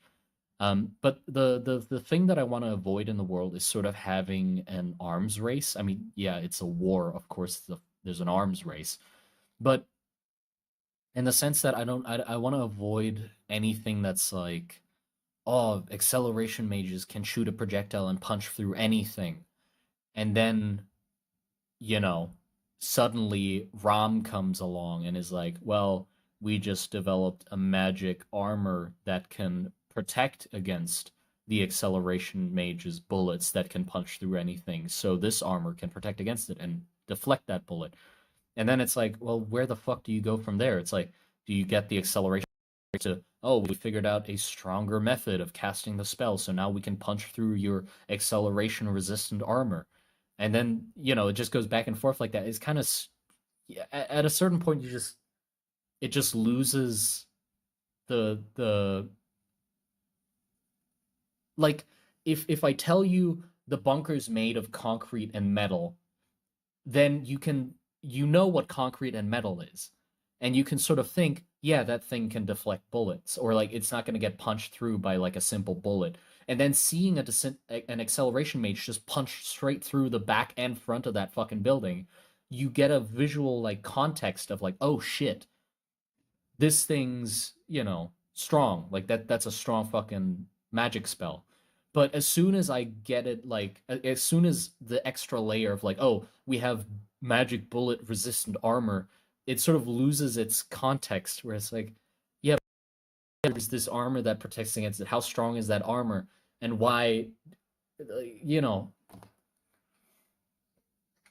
like the whole point of acceleration magic is that it can just punch through everything.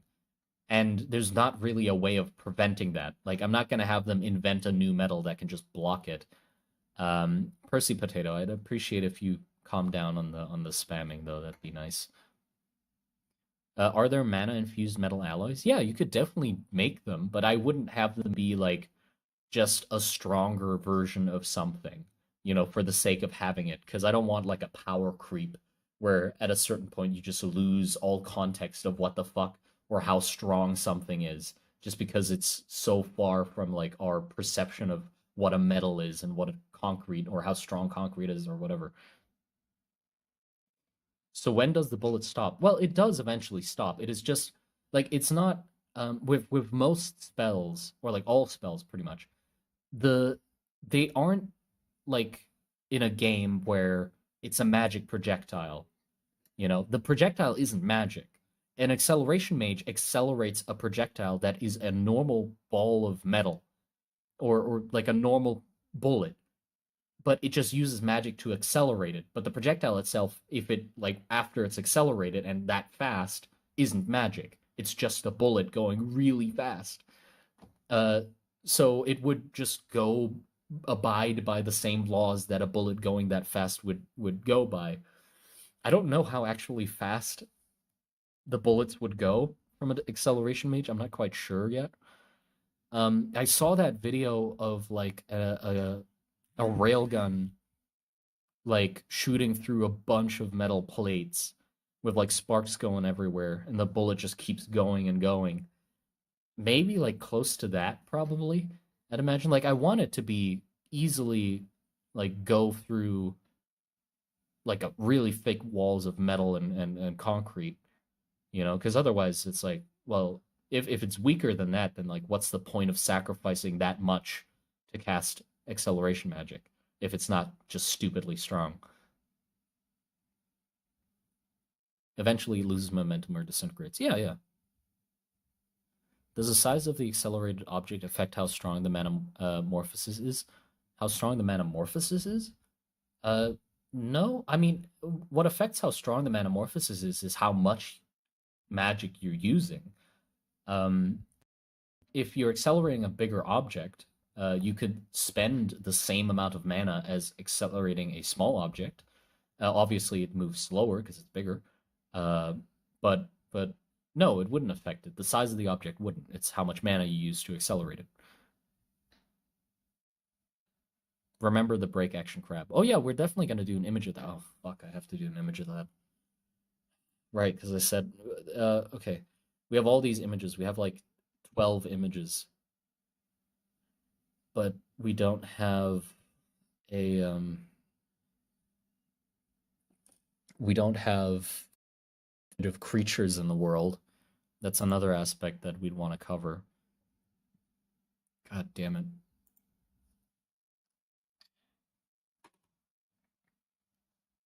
Could acceleration mages accelerate people and launch them? Yes.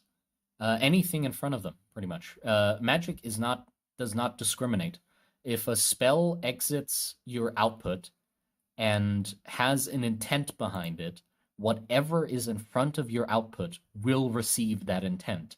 Same with disintegration magic, same with healing magic. So it doesn't matter what's in front of the barrel or in the barrel. If you're cast the spell, then something's going to happen to what's in front of it. Who knows what? But if it's an acceleration spell, then most likely it's going to launch that fucking thing. Depending on like the barrel itself, like if it's the shape of an output matters a lot. Like that's what dictates what shape the spell comes out of. So if you're using like a typical acceleration rifle, which is basically like a giant needle point, pretty much, and you like cast it on somebody, the spell that comes out is the size of the end of the barrel. So it's only this small area getting accelerated forward. So it's not really gonna launch them. It's more gonna launch a small cone from their body out of them. So you're just gonna make a very, you're gonna make a circular hole in them and launch that part of their body forward as a bullet. Um, so if you wanted to launch a whole person as the bullet, it'd be better if you accelerate, like have an output that is like this, like a fucking jet engine shape instead, so it covers their whole body, which would make it less fast, but it would, hit all of them, which would be better because then you'd launch his whole body instead of just a, coin-sized piece of him. The Loudener, yeah.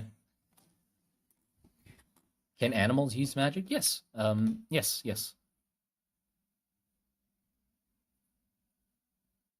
Why not launch a needle-shaped projectile to minimize drag? I mean, you can. You definitely can.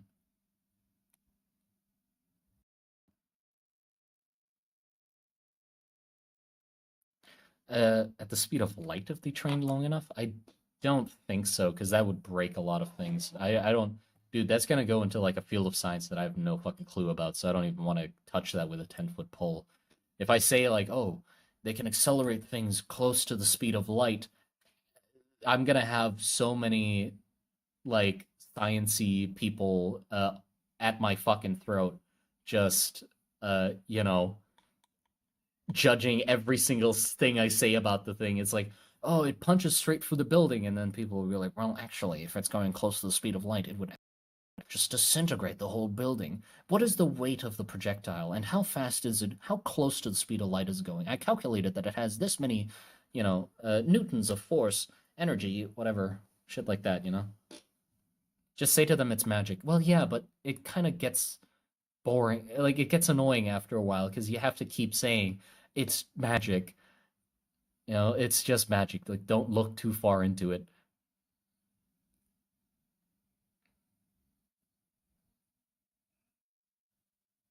Is there an animal harvested as an equivalent to whale fat? Actually, yes.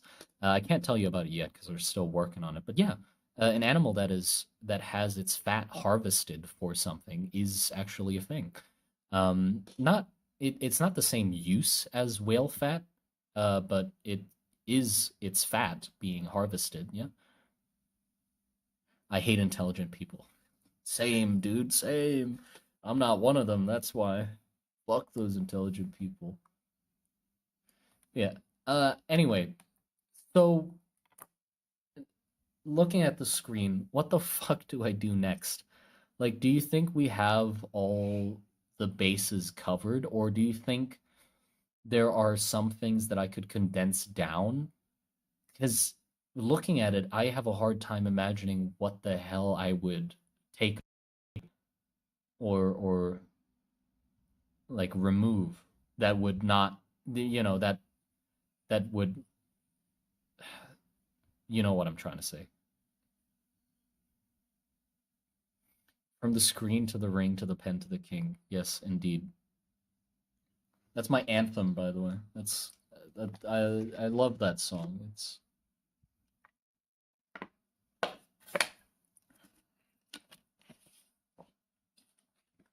I have it as my ringtone.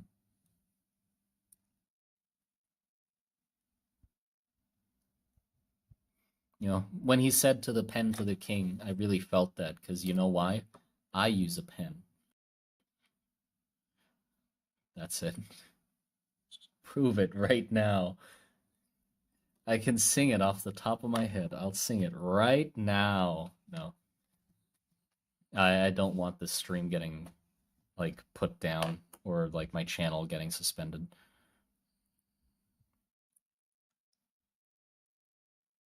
The field outside of the Bleeding Belfries.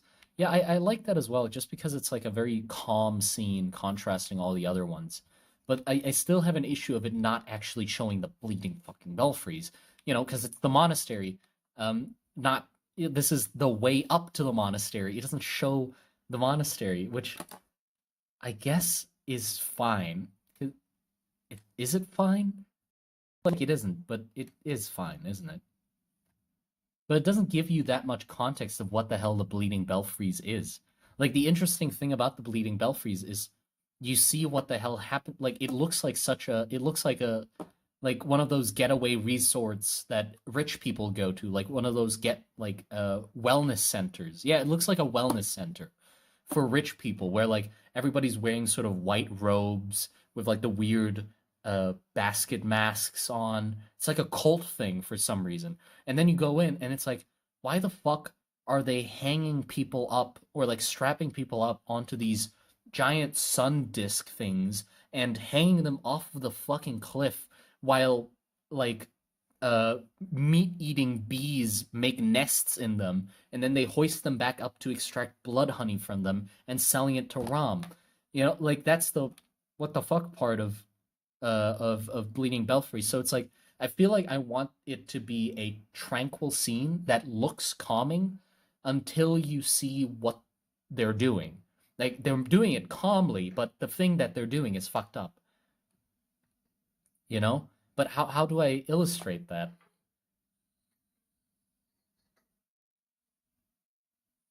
Going now, love your stuff. Take care, CB21. Take care, take care. Thanks for hanging. Thanks for sticking around. Quick question about intent. What if intent changes my mid spell? Is disintegrated object then be accelerated, or would nothing happen? Just generally curious. Well, I'm sort of had trouble uh, thinking of how or what unstable spellcasting actually does. I've had trouble actually deciding it because like how much of an effect does it have on the person that's casting it? The spell itself would definitely go wrong, but it's not like a failed skill check going wrong. You know, it's not like a oh you failed casting the spell, so it just fizzles out and nothing happens. It would go catastrophically wrong. So doing like a disintegration spell and then an acceleration spell would basically, if you accidentally like have a wavering thought in the middle of casting a disintegration spell, I guess would literally just be that order of things happening. You would disintegrate the wall in front of you, and then you would suddenly just accelerate all the particles of dust that you just disintegrated and blast them into the wall again. Like that would be the thing that happens, I guess. It'd be worse if you like were doing a healing spell on somebody and then accidentally lost focus and thought about an acceleration spell, that would definitely be uh, a problem. You're curing a patient 1 second, and the other second, the patient is gone. Just, oh, where did he go? Oh, why is my wall a different color now? You know, but I mean, mixing up a disintegration spell and an acceleration spell, I don't think would be too much of a big deal. You just sort of have a random jolt of a blast as you accelerate the stuff in front of you, but I don't think it'd kill anybody. Can an acceleration mage make himself something like a revolver or an automatic rifle? Yeah, yeah. Because acceleration magic is quite a lot more simple than a flintlock. Because the only thing you need is basically a bullet in a barrel and your finger connected to it, or the thing you use to accelerate connected to it. So you could very easily make like a revolving rifle or something that fires rapidly. Uh, because you don't need any gunpowder. You don't need any trigger mechanism either. You just need to spin it into place and then just cast the spell in your mind. It launches forward, and then just spin the next one into forward, which kind of makes it so it doesn't like having a revolving thing. I guess it would make it a little faster because you could also just have a sort of like a cockback kind of uh what's that called, like a slide, like these things with the thing that you cock back and then you have a chamber like that. You could also have one of those. Just put a projectile in, lock it, and then fire it, open it, put it in, lock it, fire it. It would be less fast than a revolver. Yeah, a bolt. Yeah, you could do that as well. But yeah, you could definitely have a machine gun. Although then the limiting factor wouldn't be the mage. It would no, sorry, the limiting factor wouldn't be the gun. It would more be the spellcaster because at that point, uh, does the mage have enough mana, and also the buildup of tar in the blood would start becoming a concern if you're like casting spells that rapidly. You might be producing a lot of tar that could eventually clog up your veins and cause you to die.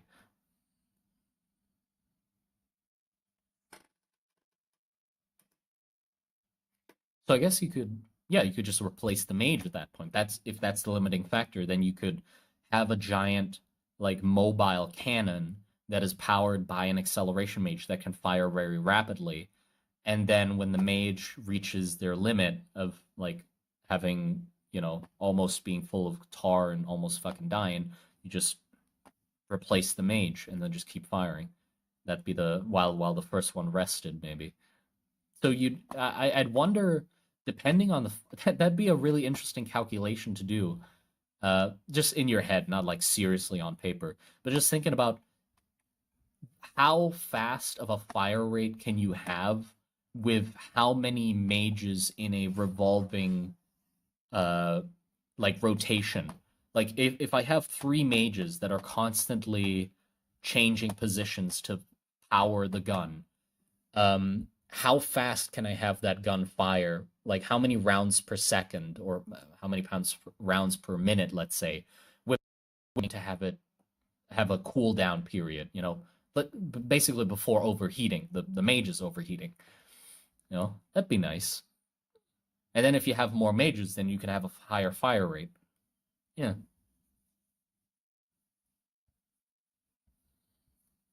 What if a mage has a tube on their arm that could suck up the buildup? Good point. That is a thing that happens or that exists in the world. You can have a filter that basically filters your blood, which allows you to do spells longer without being concerned about tar buildup. So yeah, you could actually do that as well to even min-max the mage powered acceleration cannon by having each mage have filters on them that help them filter out the tar while they're firing, so you can have even less mages power the cannon and still have a higher fire rate. My magic system is based on breathing, which kind of forces mages to focus because breathing naturally calms. But I'm thinking if someone loses focus on spells getting stuck. as pure mana, which causes illness. Nice. Uh, as the witch immobile post bloom, also, do they maintain personhood or do they just become a function of the world with no real personal choice? That is where the research with the witches, or that's what people are still trying to figure out with the personhood thing, by the way. But the witch blooming is just one part of the transformation. It is the peak of it, basically, and after that, some witches die from it, but some don't, and those continue on to become fully blown witches. I haven't drawn any of them, but I'll definitely have to try and do that eventually because I do want to cover those. Those are the dangerous ones. That's what you want to avoid. That's why people are so scared of witches blooming, because if a witch survives after that, they become a real problem. And the longer you keep them around, like the longer they stay around after the blooming, the worse it gets. Um,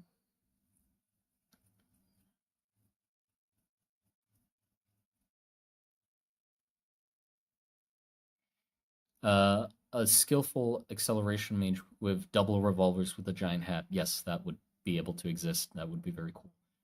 Could a witch bloom twice? Um, I don't know. I don't know. From recorded like incidents, they only know of incidents of a witch blooming once. It's basically like a cataclysmic event in that region, not region, like area. If it happens in like a village, that village is done. Basically, everybody's gonna get cursed or die, or everything around there is gonna be mush. Um, could a witch unbloom? No.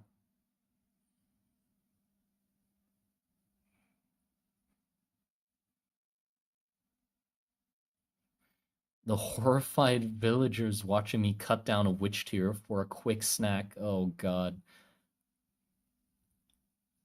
I'll never figure out what kind of medium I want present present that world, novel, game, D&D campaign. Do you ever think about that with the setting? Oh, all the time, dude. All the fucking time. Like that's literally one of the main issues I'm having at the moment is like I have been stuck on not being sure what the hell I want this world to become. Obviously the book, but like even just having the idea of like, oh, I want it to be a book of some sort. That's not a solution. Like you still think like, well, yeah, but what's in the book? What book from?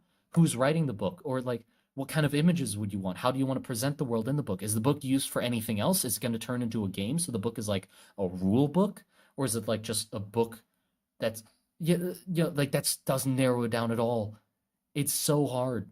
But that I've been thinking about it. What if it's like a tabletop game? How would I make it into a tabletop game? What kind of tabletop game?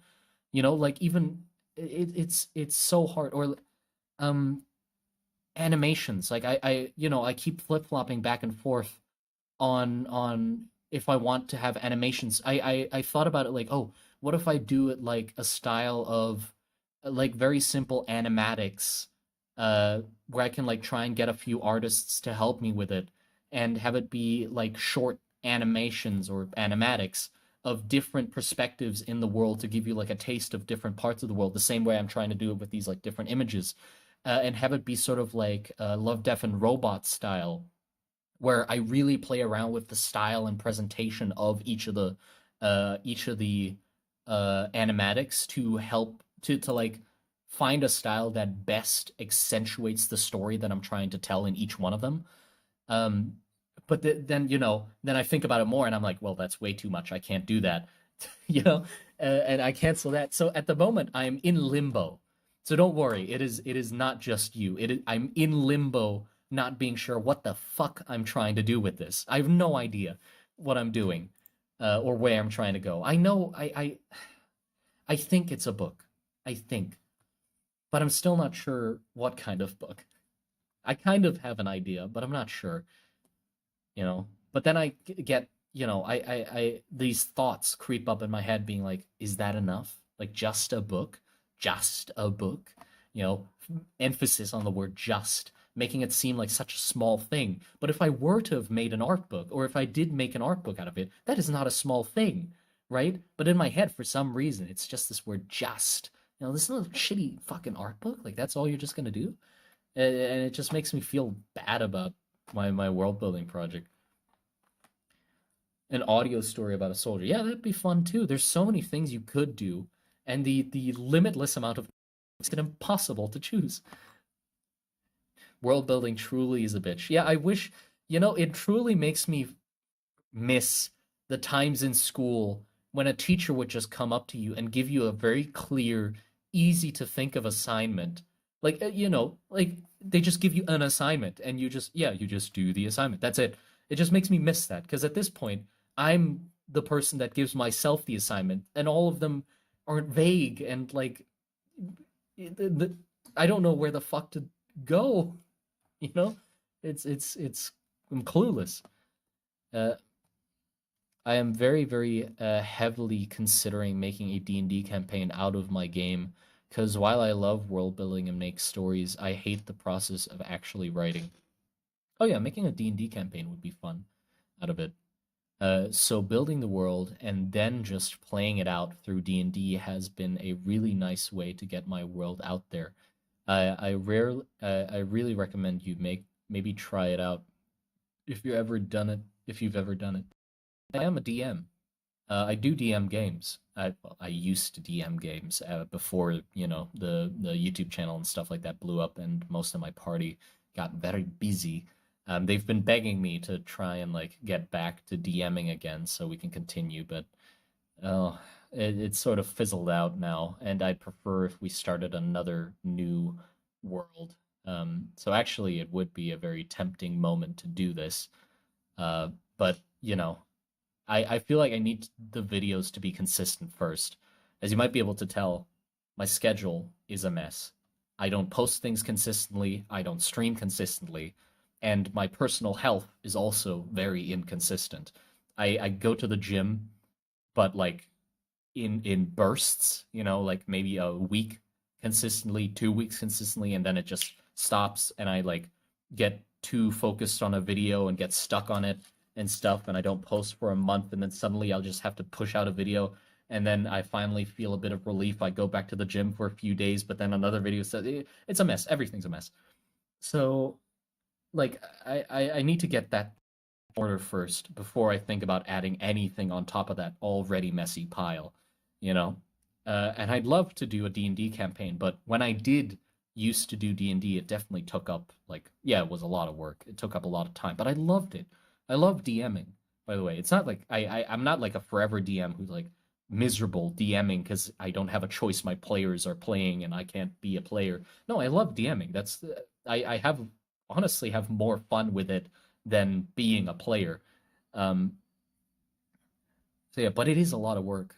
So on top of everything, I don't think I can do it yet. I'll have to wait for the videos and stuff like that to be consistent, and then I can think about slowly adding things to the pile. There's definitely a lot of work to put into it, but end of the day, your and fulfillment comes before consistent upload schedules. Well, yeah, I know, but God, it becomes a different situation that when that upload schedule or that YouTube thing that, oh, don't worry about it, you don't have to have it be the main focus, when that thing becomes your income and your way of actually putting food on the table, like I can choose to ignore it, but then I will also become a little lankier and maybe a bit gangly, and I'd prefer to keep a little meat on my bones. I mean, well, I definitely have an excess of it at the moment, so I guess I can avoid making money for a little bit, so I can. But you know what I mean. It's yeah. I don't quite have a choice. Yeah, it is enough. Like I make enough from the videos, but that is with a emphasis on the word enough. Like I'm not in a fucking limousine cruising on on an ocean liner. I'm getting by. I'm incredibly fortunate that I'm in Thailand, like a country where I don't need too much money to like be able to like afford living here, right? But if for example I was in like uh America with the amount of money I make from YouTube and like Patreon, I wouldn't make it. I wouldn't make it a single fucking month. Like, Jesus Christ, the living expenses are way beyond what I make from what I do. But luckily in Thailand, it's you know to be comfortable, which is nice. Thailand, yeah, yeah, Thailand. I live in Thailand. Yeah, but it also means that I have to keep at it, right? It is definitely looming over my head because if I neglect it, I need the money. Though at the moment I do have some extra that I'm like spending on. Ooh, I there's music coming, by the way. I paid for some music, so there's like I can't talk about it too much, and I can't share the music sadly because there's a whole release thing happening. But the thing is, when it does come out, it's going to be on Bandcamp on the person who made the music, so you can go and get it and like use it for your own projects and stuff like that if you want to make YouTube videos and stuff. And you can obviously give them money for it as well. But I'm the money I got from the figures, I'm spending it on like music and stuff. Uh, and I do want to get some like minis done. But the thing is, the reason I haven't done like soldier minis and stuff, I want to have them just for the sake of having soldier minis, because that'd be cool, and I'll just give them to you, but or give the 3D files to you if I pay for that. But the issue is the reason I haven't. I'm still like going back and forth on the soldier designs. I'm like, God, but what if I like I design the soldier, I do like a turnaround, I send it to somebody to do a 3D model up, I pay them for them, and then I give it to you guys, and then I just immediately afterwards I'm like, oh, I want to change the design of the soldier. Then, it becomes obsolete. It fucking suck. So like I want to be sure that at least I'm like semi confident in the designs of my soldiers to be sure that they'll stick around for a little longer so they become, so they stay relevant for a little bit so you can actually print them out and have them be uh, accurate for a while. Uh, it determines so much of the world's visuals. Oh, definitely, definitely does. It the whole like the soldier gives you an insight into the personality of the whole fucking country of where that soldier originates from. Like it tells you so much. It can tell you so much about them. That's why it's such a daunting thing to design. Yeah, just design the basic soldier. Well, yeah, but so much is within that small package of just the simple soldier. Like the way they display their ranks can tell you so much about their priorities as a country, or what the soldiers equipped with can tell you so much about them, or what the soldiers wearing, obviously. But like what kind of clothes are the soldiers equipped with? Well-made clothes. What are they made out of? It tells you what they're protecting themselves against, or how practical the country is, or how like up their own ass the country is. Like Varus, for example, where they have like decorative elements to the armor that aren't necessary, but they put them on because they want to flaunt their wealth. So obviously they would have decorative elements that aren't necessary, like the little fucking hairs on the side of their socks, or the little feather that comes out the top of their helmet that looks like a lit flame and stuff. But yeah, like so much can be said through just simple soldiers.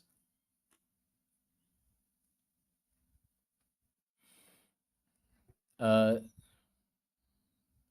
they've come a long way. I still remember the first ROM uniform. Oh yeah, God.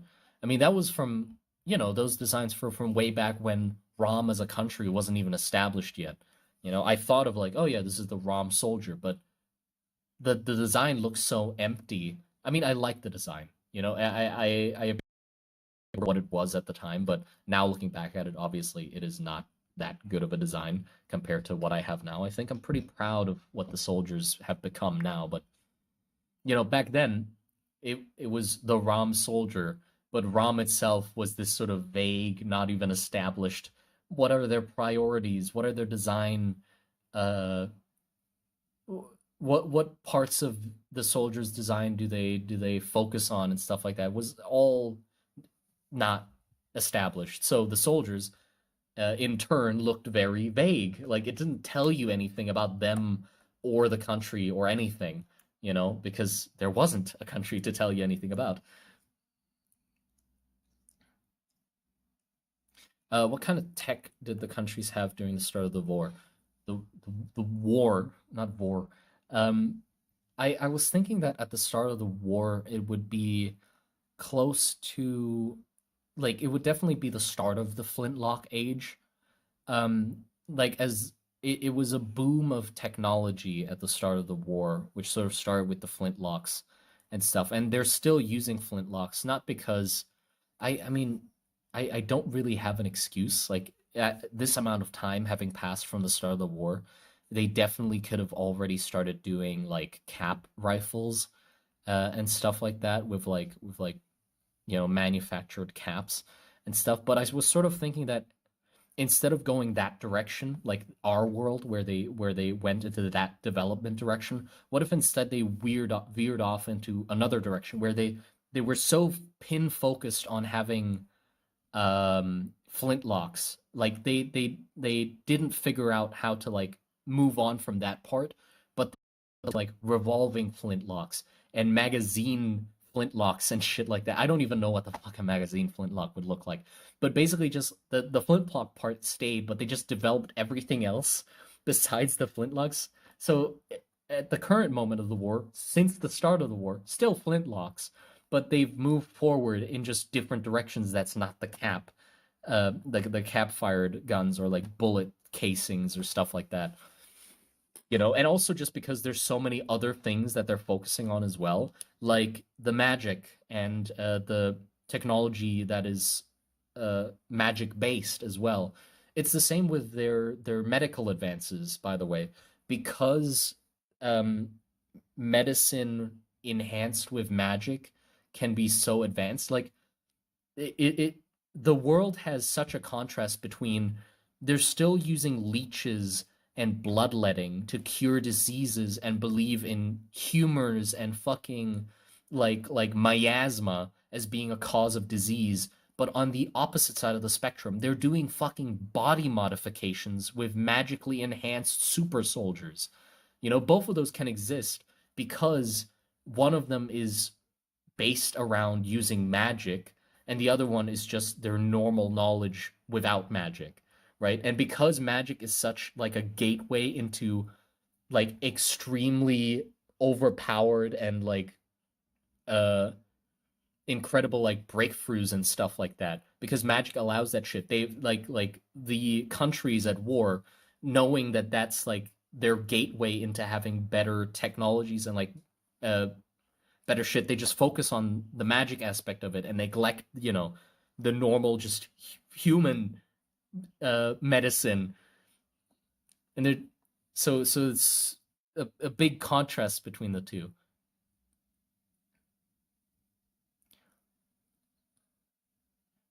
Are humors not literally true in the setting? Well, yeah. Well, kinda, I guess, with the tar and the blood, um, for the mages. But I mean like humors in the sense of like um with normal people, they believe that still as well in some areas, like the black bile and yellow bile and shit like that.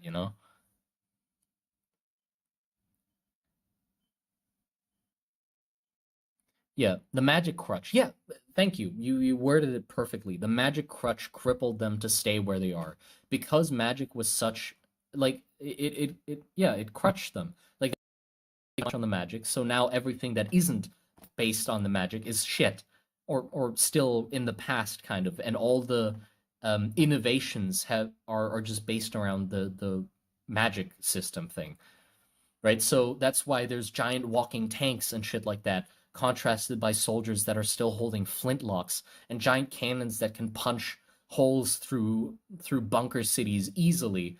But your average soldier's just holding a fucking flintlock, right?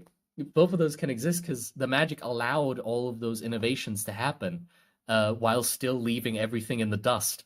that isn't related to magic. Is there a CIA counterpart in the world? I don't really know what the CIA does. What do they do? If I know what they do, then I can tell you like, or if there's like a counterpart to them in the world. Are they CIA like secret agents or shit?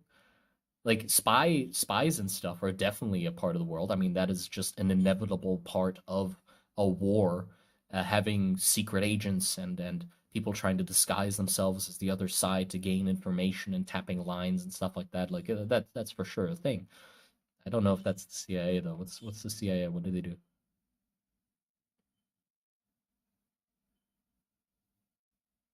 Have you read? No. Have you read The Prisoners of Power? No, no, I've definitely not. I don't I've never finished a book before. I don't read. I don't like reading. My attention span's too shit for it. Like I have a very hard time for some reason visualizing other people's work visually when reading things. Though the person I work with uh uh like the writer that I've recommended his work for. He's like really good at writing scenes that I can like quite easily visualize in my head, which I normally have quite a bit of trouble with other books. What about audiobooks? No, I don't. I probably should. I just don't have any of the apps where audio Audible. Yeah, Audible. Like I don't have Audible and stuff like that. I just never tried it for some reason. I don't know why.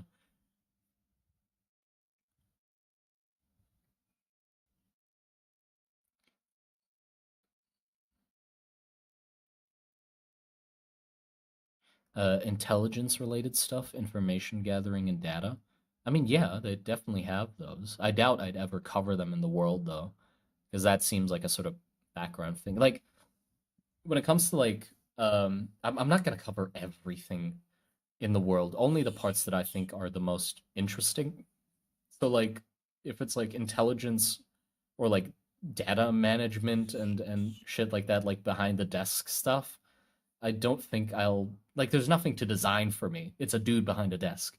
You know, the I guess I can think of an interesting way that they could be sitting in the desk, like design a unique office chair powered by magic to lower and rise command so you can have a comfortable seating position. But, you know, like I think though yeah, I don't think I need to cover that.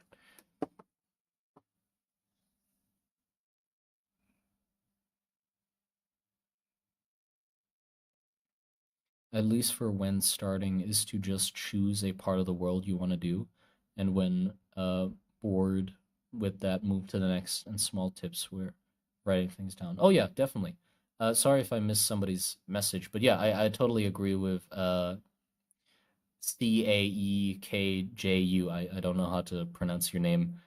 Uh, but yeah, he's definitely right with that. I mean, that is basically how my world started as well. It's best to just, if you're really interested about an idea, instead of like trying to build up the foundation and then like eventually get to your idea, just go with like just sort of spread out from that original idea and build a world around it.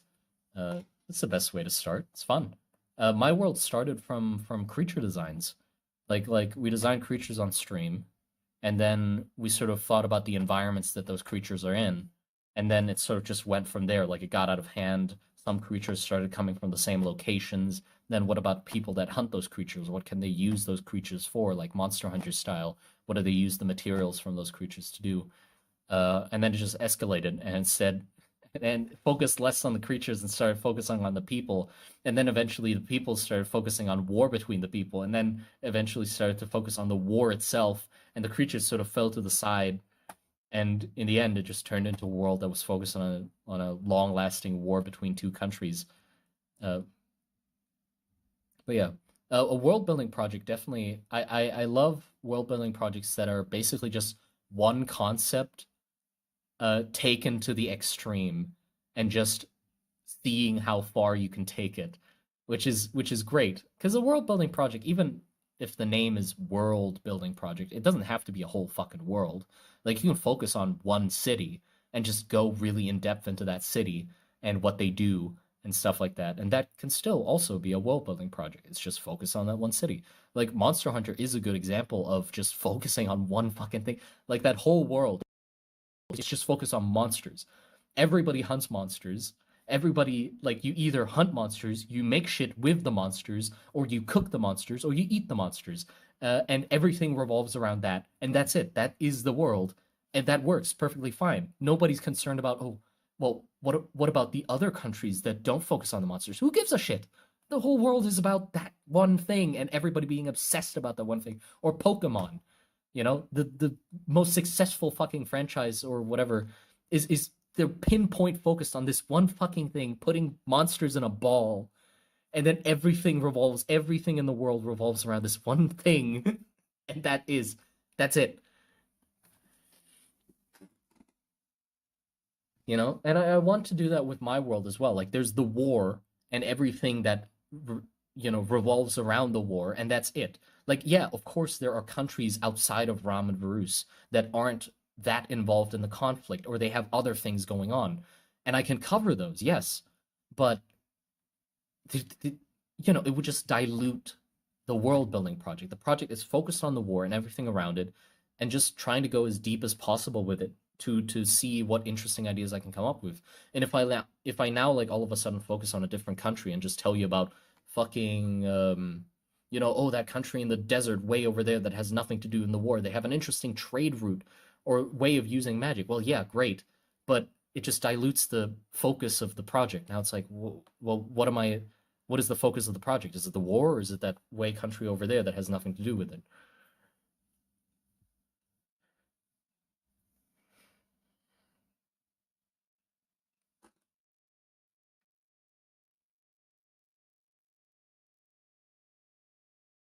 Yeah, it's interesting that we commenters can affect the whole world of Rust and Trenches by giving suggestions. Well, yeah.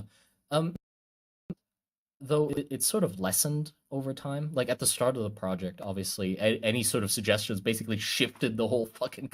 Like if you imagine, it basically shifted the whole land masses and pillars rising up from the ground and shit like that, because the world was still like very fluid. But nowadays, it's like I have quite a bit of the world set in stone. But with streams and stuff like this, I hope to definitely like inject a lot of people's like suggestions into it still, with like smaller suggestions of like designing creatures together and thinking of like ideas together and stuff like that. Even though we wouldn't like shift the tides of the world as a whole altogether with the talks we have, it's still gonna like affect things. And though like I feel like I sometimes forget how good streams can be for helping me with building the world. Because like one of my favorite creature designs that is in Rust and Trenches right now is the dust hogs, like the most recent videos, those critters that dig in the ground. And that thing came about in a stream, you know? And I would have never come up with that shit on my own. It's all suggestions of people just throwing shit at the wall and me going, well, yeah, let's just try and smash it together, And it turned out into like this weird worm thing that has hairs for legs and uses disintegration magic with this weird crusty nail that it has growing out of its head and this plume of tendrils that comes out of its back. If I were to have just not done the stream and designed the creature on my own, it would have probably turned into some sort of like generic mole looking creature, or like some sort of pig that has some big tusks that it uses to cast disintegration magic, and that be it, you know? So I definitely need to like take advantage of the streams more and just being able to have this many people to bounce ideas off of, you know?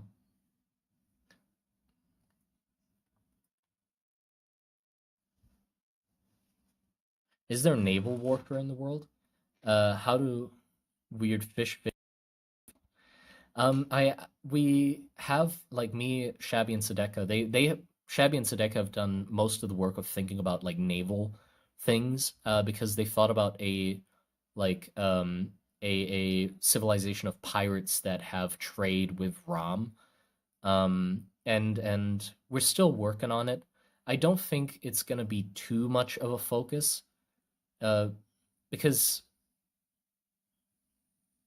well, yeah, I think just most of the combat is uh ground based, just because I was imagining that the continent itself there wouldn't be easy. Yeah, there would be easy like coastal access to Varus because they're a trade city or like a trade country. So they would definitely have like giant docks and stuff like that. But I feel like if Rom were to intervene with that, they'd definitely invoke the wrath of a lot of other fucking countries. Um, yeah, I've sort of been yeah, I'm not quite sure about naval combat because I know I'd be terrible at designing ships, but it would definitely open up like a lot of new design opportunities for like, designing ships. Uh and like what naval combat would even look like with like magic being a part of it. You could definitely have ships that are unnaturally fast with like acceleration magic and stuff like that. You could definitely just make a fucking speedboat, magic speedboat.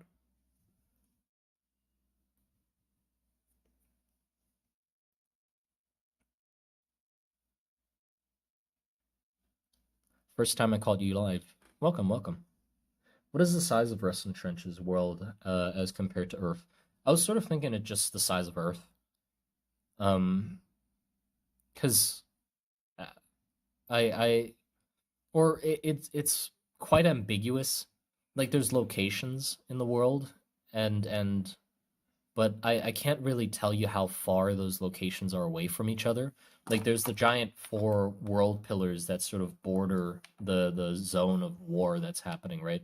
There's the pillar that's at the base of Rom's capital. There's the pillar that's at the base of Varus's capital and Burla off to the side, and Varus's other city that's been engulfed by the Manticore on the other side. But like how far are those pillars away from each other? There's 12 pillars around the equally distant from each other. So between four of those pillars would be the conflict. You could definitely calculate that if, for example, I tell you the world's as big as our planet, and I tell you there's 12 pillars equally spaced across the Earth, so basically a 12-sided dice with sticks coming out of each of the faces, and then you could calculate how far the distance or what the area between four of those pillars is. But I don't really know how big the world is, and it doesn't really matter that much to the project yet. Like I think like it's sort of nice to not really know exactly how far things are away from each other. You just know that oh, from Rom over in that direction that's is. But how exactly far away that is, I don't know. Because if what is your favorite part of your world to yap about? Oh, damn. It's I mean the magic system and its possibilities are definitely like a very fun part to yap about. But I think in general it's just the wonderful like small interactions between parts of the world that came about from like just year or a year of like working at it and constantly like piling things on top of each other where coincidentally like parts of it will like fit together very nicely. Um or just like things that are very nicely thought out and make a lot of sense in the world and are just nice concepts. Those are nice to yap about. For example, like the Rom's currency with the finger coins and stuff. I love talking about that because it's just such a fun concept of like, yeah, they believe in a god that has a bunch of fingers. So and mages have a lot of fingers too. That's why their god that is the god of magic is represented as a god deity that has a bunch of fucking fingers. So their currency is also finger based, and that means getting paid and stuff like that. And there's lots of sayings based off of things relating to fingers that have different meanings in Rom instead of our world. Um, but yeah, or like these sort of interactions where it's like, oh, because of the magic system, did you know that the red root that they use to reinforce the trenches, if it uh, gets into the engines or the mana lines that are within the crawling like tanks, it can cause a chain reaction that blows the turret off of the tank and grows this giant like red root tree out of the top, which is just like that's so many system piled on top of each other. That's like way deep into the world building already where you've established this is how the magic system works. There's this specific type of root that grows and is attracted to magic. Then there's these specific type of constructs that use magic to be fueled, and then if those two things interact with each other, it has this wonderful combustion interaction where it just blows the top off, and that's just the thing that happens in the world.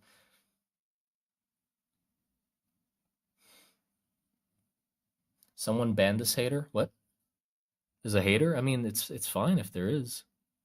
Where is it necessary for the pillars to be equally spaced out? I mean, what if Ram and Bruce uh, just so happen to be near two very close pillars at the closest? Well, the pillars are just spaced out. That's how I like it. I just thought it'd be nice if there's 12 pillars that are equally spaced out on the Earth. It also makes it seem more mysterious, because like, oh, how did they do that? You know, who made these pillars? Where did they come from? Because they're perfectly spaced out across the globe.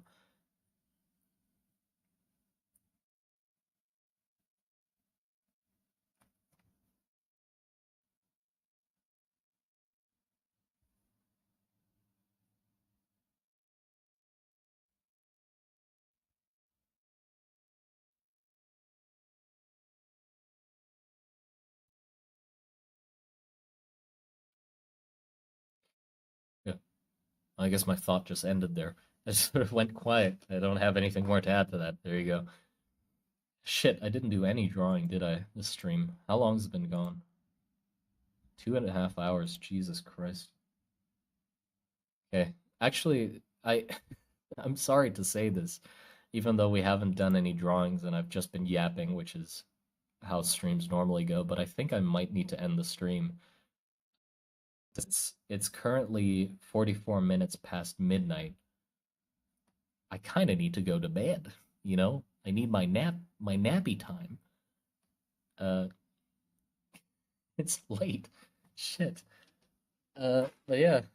Hey, don't give me the angry face. Look, I'm sorry. It always happens. You guys get me talking about the world and I get all excited and tell you everything about it, and then I go off track and never draw. Happens every time. Yapping is fine. But yeah, I hope you enjoyed the stream then, I guess, because I mean, I can draw, but it's late. I'd rather want to sleep, and then maybe I can stream again tomorrow. Who knows? Maybe. By the way, that's not a guarantee. Very much a big maybe, as you might know. Schedule's inconsistent, whatever, all that. But you living in Thailand or what? Well, yes, exactly. You're correct. Well, yeah. Thank you everybody for hopping into the stream and talking about the world and just having fun chatting and yapping. So yeah, appreciate all of you, and take care.